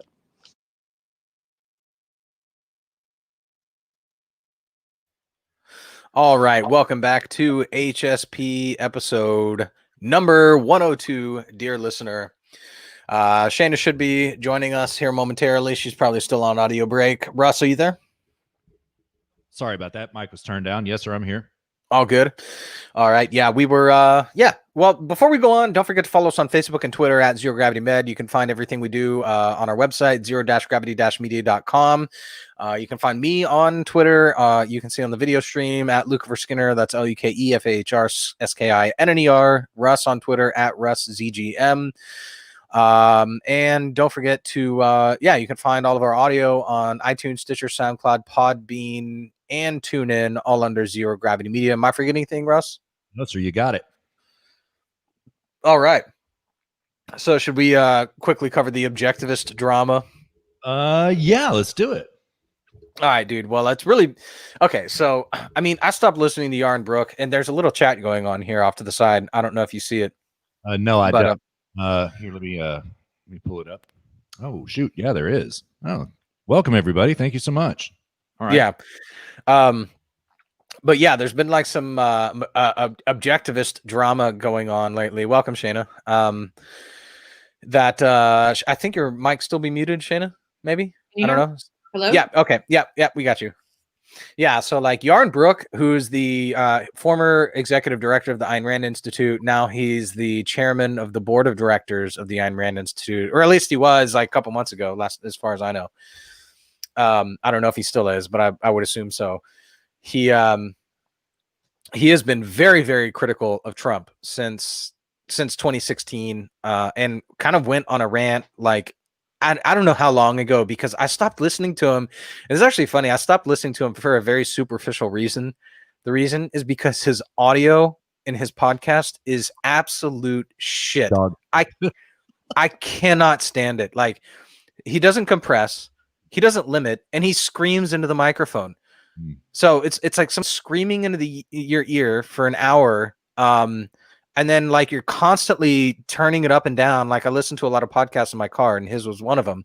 It's like in one moment he's whispering, the next moment he's screaming, and because he doesn't compress, you're constantly turning your volume up and down, and because he doesn't hard limit, it's constantly clipping. It's just an absolute dude. I don't know if I ever told you this, Russ, but I actually emailed him. I was like, Yarn. I actually said, Dr. Brook. I was like, please, like, can I please help you with your audio so I can listen to your show? Because it is so bad. It's unlistenable. I cannot even listen to it. It's so bad. I've been trying for a year, and your audio is so poorly produced. It's not produced. That's the problem. It's not produced. That I can't even listen to it. It's unlistenable. He never emailed back. I offered to help him for free. So at that point, after I offered to help for free, he never even emailed me back. I was like, whatever. So it's like, maybe you should have said, and you're going to pay for my services, and here's how much it's going to be. Yeah, maybe. Yeah, I don't know. I mean, I was trying to be benevolent, but whatever the case. And I mean, his takes were like, what's that? There's no room for benevolence like that in objectivism. You're either right. Yeah. Good point. Yeah. Well, I mean, okay, there is, but I'm not going to spurg out about that right now. But there was, and his takes were just, I don't know, like, they went to this phase where they were like always talking about love, the objectivist take of love, and it's like, oh my god, it was like really getting cringeworthy there for a little while. It's just like, that's an interesting take, but like, you don't need to spend like 3 months like having a full on assault on the topic, and anyways, whatever the case. So like a few months goes by, like I'm not listening to Yarn Brook anymore. They are seemingly become like more TDS oriented, Trump derangement syndrome. Even like some of the high level, like really good objectivists whom I generally really enjoy their work, like Peter Binswanger and Peter Schwartz, like some of the old school objectivists. Like I own their books. I really have enjoyed their work. Peter Schwartz wrote this big long article about how terrible Trump is, but then with no call to action at the end, which is bizarre. And finally, so Yarn Brook went on this like big long rant about like, if you vote for Trump, you are not an objectivist. Don't even let that word come out of your mouth. If you vote for Trump. Well, so Leonard Peikoff, for those who don't know, is the intellectual heir to Ayn Rand, and he, more than anyone else, was most closely associated with Ayn Rand during the years in which she was alive. And he wrote Objectivism, the philosophy of Ayn Rand, which is people call it OPAR, and it's basically the nonfiction book about like what is objectivism, A to Z, and is in my opinion, the foremost authority on objectivism, even though he's no longer associated with ARI. Well, he came out, and so they did this so a few people got like his daughter, and a few other people got on the stream. They did this like 70th or maybe it was 80th, I don't remember, birthday for Leonard Peikoff, and at the very end, he was like, I want to thank everybody for doing this. Everybody is like kind of talking about how much they've appreciated him over the years. And he did this for me then, and he did this and blah, blah, blah, and on and on and on. It was a long stream. At the very end, Dr. Peikoff was like, I just want to say there's something that's been I've been steaming about, and these are not his exact words. I'm trying to quote as best I can in my memory, but He's like, there's something that I've been steaming about. Somebody said that if you can't vote for Trump, you are not an objectivist. If you think that, you are crazy. And that was the last thing that he said. And so it was like, it was a really crazy moment because like this is, there's been a few like major splits in the whole objectivist community. One of them being like the David Kelly splitting from Ayn Rand Institute going to the Atlas Society. But I mean, dude, this was more than shots across the bow. This was like Leonard Peikoff calling the not out explicitly, but calling the executive director or the chairman of the board of directors of the Ayn Rand Institute crazy for saying that if you vote for Trump, then you can't call yourself an objectivist. So that was the latest drama in that. It's a big rupture, man. It is. Yeah. So yeah. It's not officially a rupture yet, so far as I'm aware. I mean, I don't know. I don't follow it. It's not like I'm like in on this stuff. I'm more on the periphery, and I don't want to be. This is why I'm like glad that I never like billed myself as like an objectivist on our show, because it's like this is the shit. This is exactly. Yes, Shana, I'll answer you here in a second on that question. This is exactly the shit that I wanted to avoid. I don't want to get involved in this. You know what I mean? It's like, oh, I voted for Trump. Dr. Bruick, where do I turn in my objectivist card? Where did Dr. Peikoff and I turn in our objectivist cards? You know what I mean? It's like, this is why I never even wanted to get involved in that. And I'm glad I'm glad that was a choice. I made that choice 2.5 years ago consciously. And I'm glad I made that choice now, because today that choice is paying off. It's paying dividends because I don't have to deal with this shit anymore. Or I not anymore, but I never had to. Shana, to answer your question, why are episode 100 and 101 not on iTunes? Yeah, that's my fault, Shana. It's totally so yeah. Just want to know who the best. I bring you good fix. I promise you, I'll get it fixed. So yeah, no, it's all good. We streamed 100 because it was episode 100, so we were like, let's stream it.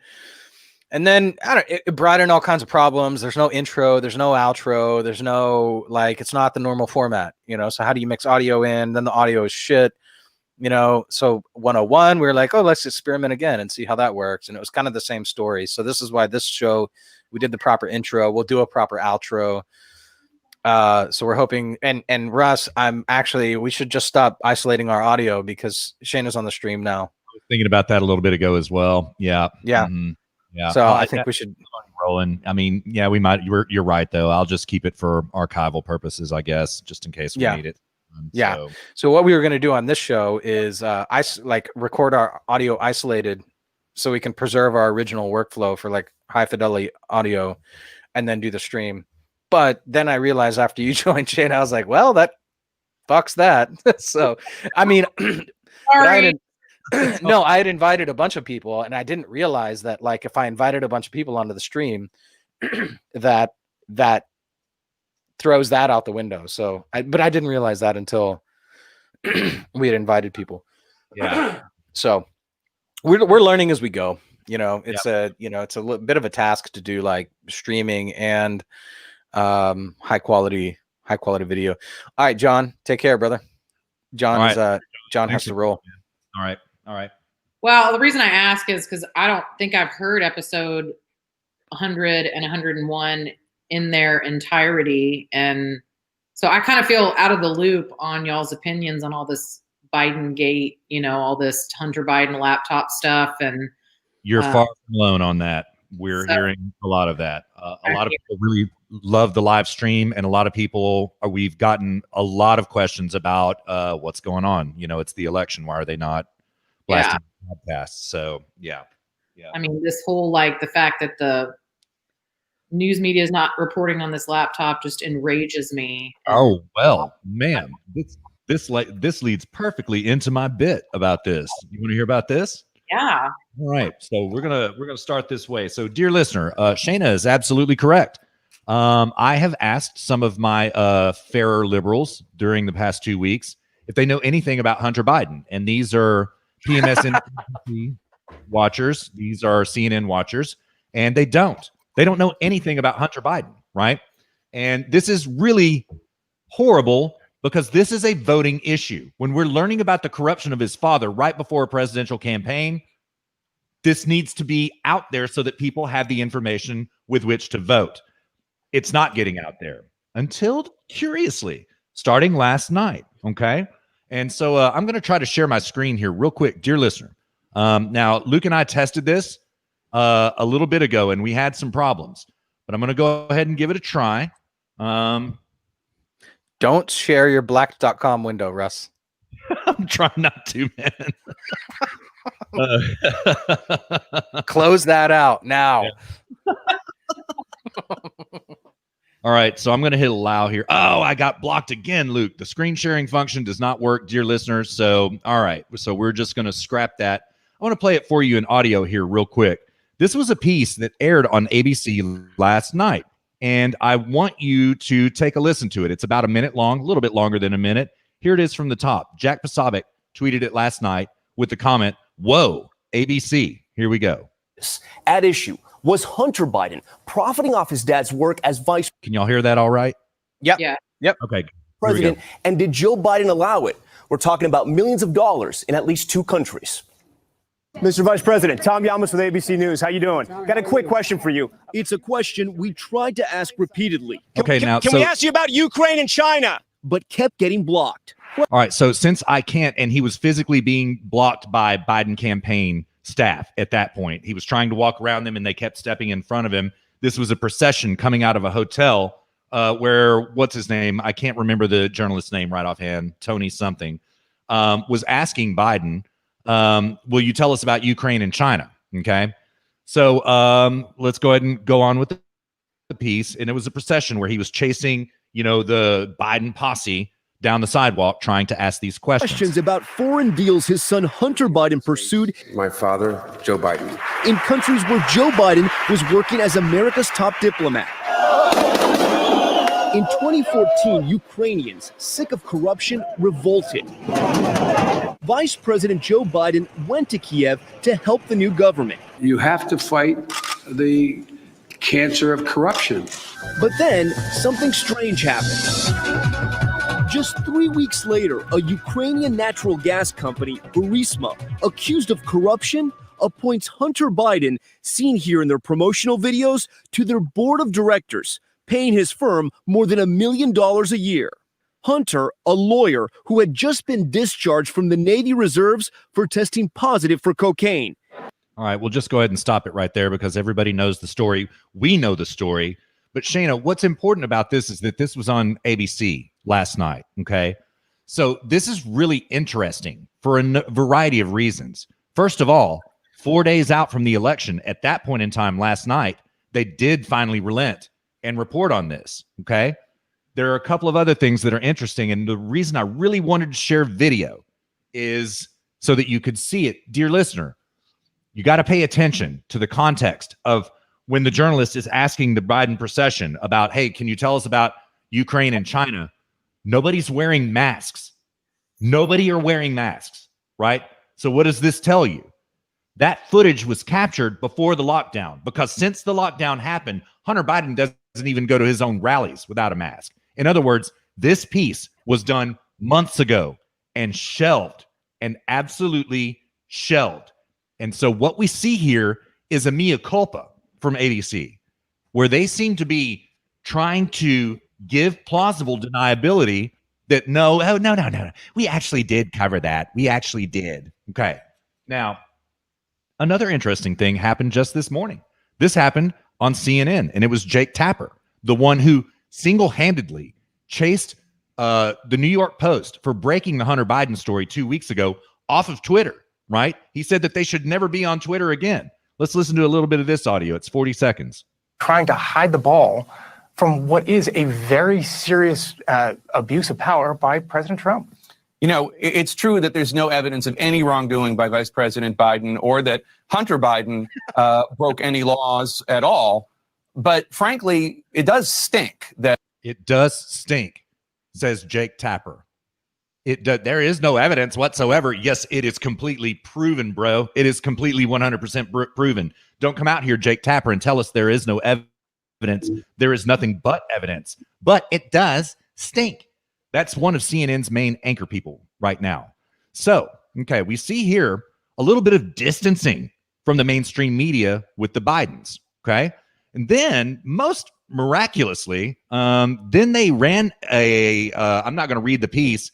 They ran an op-ed this morning or yesterday morning or last night. I'm sorry. It was last night at 8:53 p.m. Donald Trump deserves a second term, says CNN, the network that has single-handedly been campaigning against Donald Trump. Well, that wasn't an endorse. That wasn't CNN endorsing Trump. That was just an opinion piece. It's certainly not an endorsement. Donald Trump does deserve a second term.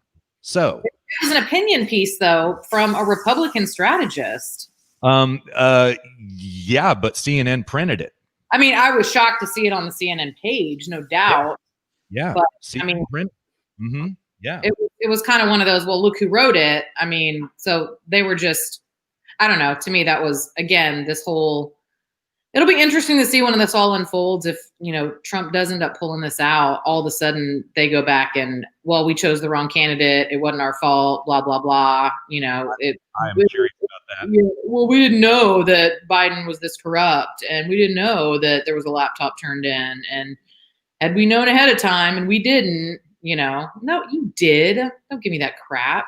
Exactly. Yes, they did. And they sit there and lie to our faces. I mean, Adam Schiff lied about Bobulinski himself last Friday night on CNN, saying that we already know that this is Russian propaganda. No, it's not. This came from Hunter Biden's own laptop, and it's proven that it did. This is far from Russian propaganda. We already know that Hunter Biden was working both sides of the street with Ukraine and Russia, as we said earlier in the show. So I got to ask y'all a question about this, and I'd love to know your opinion. And any dear listeners watching, feel free to post in the chat your opinions about this. I wonder if CNN and ABC don't smell blood in the water. They think that there is a possibility that Donald Trump might win the election, and they don't want to get caught on the ass end of having never covered this story. And so now when it's too late, really, when half of the electorate has already voted, they try to cover their ass just a little bit. Oh, no, we covered it. We covered that. Covered. Debunked. Yeah. Y'all have an opinion about that? Yeah, I think that's a significant possibility, is they're laying the groundwork for, them to have their excuses on why this all, come up with it. Yeah, plausible deniability. Yep. Exactly so. Exactly. Yeah. Just exactly the way when Bobulinski asked Jim Biden, Joe Biden's brother, about how are you running this operation, after Bobulinski essentially got cut out of the Biden loop after he brokered this deal for them. How is it that you guys are making this deal? He was answered literally with the words Luke just said, plausible deniability. And yeah, he smirked and laughed in advance. He smirked and said plausible deniability. Mm-hmm. Remarkable. Absolutely remarkable. So, but dear listener, we've been lied to. We have been malinformed, misinformed, underinformed by the mainstream media about everything regarding Hunter Biden. Now, all of a sudden, everybody seems to be wanting to come clean. Hell, Glenn Greenwald resigned from The Intercept, the paper or the publication. I saw that, dude. Yeah, because they would not print a story. His own publication would not print one of the owner's stories. The editorial board would not allow a piece criticizing Hunter and Joe Biden. They would not allow the man to run his own piece. And he owns a large stake in that. He was the co-founder. Yeah. He was the co-founder. Yeah. It's astonishing, man. Yeah. It's just astonishing. So yeah, I had a friend send me a piece. He was he's a leftist friend of mine out of San Francisco from when I lived there, and him, Russ, and he sent me this piece about Stood with a Beer, and it was he supported her, and it was so long, like, dude, it was like 10,000 word article about like, and then she went to law school, and after that she studied this, but it was not without difficulty, and blah blah blah. I was like, Jesus Christ, like, dude, you could have written this article in like 700 words. Yeah, like, after that I was just like, what the what the hell is The Intercept? Like, Yeah. I read it because I told him I would, you know, but after that, I was like, Jesus Christ, what is this shit? Yeah. Like, site, you know? Yeah. Yeah. You know, Glenn Greenwald, he is my very favorite journalist, but he is clearly left wing and he makes no bones about it. But he does call the balls and strikes as he sees them, and he always tells the truth. And The Intercept went far left of even Glenn Greenwald, you know, and he had to resign. And he's now back as an independent journalist. I've got a Zero Hedge piece here pulled up. I'm not going to read from it in the interest of time. It's a piece that he wrote on greenwald.substack.com. That's where he's publishing right now. And his first sentence, I'll just read it there. The last 24 hours have been exhilarating. He is loving being outside of mainstream media, mainstream controlled media, more to the point. And I just find it interesting that now all of a sudden everybody's trying to be like, oh yeah, we were covering the Hunter Biden thing, bro. We were covering the Hunter Biden thing. No, you didn't. You squashed it. All of you squashed it and called it Russian propaganda. And we can prove that too. So, damn. Yeah. Well, dude, thank you for throwing down that valuable piece of information there at the end of the show. Possibly the only investigative journalism done on this show on episode 102. The rest of it was more or less Halloween shit posting. So yeah, groundbreaking piece of information in the last 10 minutes of the show. Yeah, exactly. We saved the best for last. You know? That's right. That's right. You know, normal people they put the best at they front load the good information at the beginning. You know, but what about you? Yeah, I mean, we try to bore people as long. Basically, it's a way for us to test who are what our real listenership is. You know, if they make it to the very end, then we know, boom, we've got 3 listeners. You got to dear listener to stick with. Yeah, exactly. So, all right. Well, Russ, do you want to take us out? Yeah. You want to run us through my socials one last time, one mo again? Yeah, sure. So, you can follow us on Facebook and Twitter at Zero Gravity Med. You can find me on Twitter at Luke for Skinner. That's LUKEFAHRSKINNER. You can find Russ on Twitter at RussZGM. You can find everything we do, including the Shoe Bros, at zero-gravity-media.com. You can find all of our audio and follow us as well on iTunes, Stitcher, SoundCloud, Podbean, and TuneIn, all under Zero Gravity Media. Am I forgetting anything, Russ? Nailed it. As always, man. You got it perfect. Thank you very much, sir. All right, dear listener, we have made it all the way down this 102-mile trek. Always an honor and a privilege. Thank you so much. And speaking of honors and privileges, Shayna, it was lovely to have you on the show today. Thank you so much for coming aboard. It was a blast. We got to do this more often, for real. We do. Thanks for having me.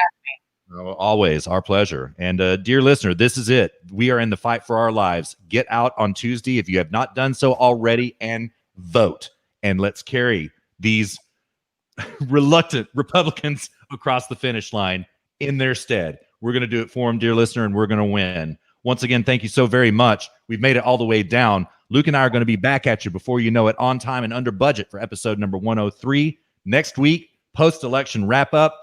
Maybe, probably ain't going to have a decision yet, but it'll be post-election wrap-up. You set your watch to it and believe that. Meanwhile, Shayna, you take care of yourself. Luke, take care of yourself. And likewise, brother. All right. You take care, Luke. All right. Peace. Bye-bye. Yep. Thanks. Later.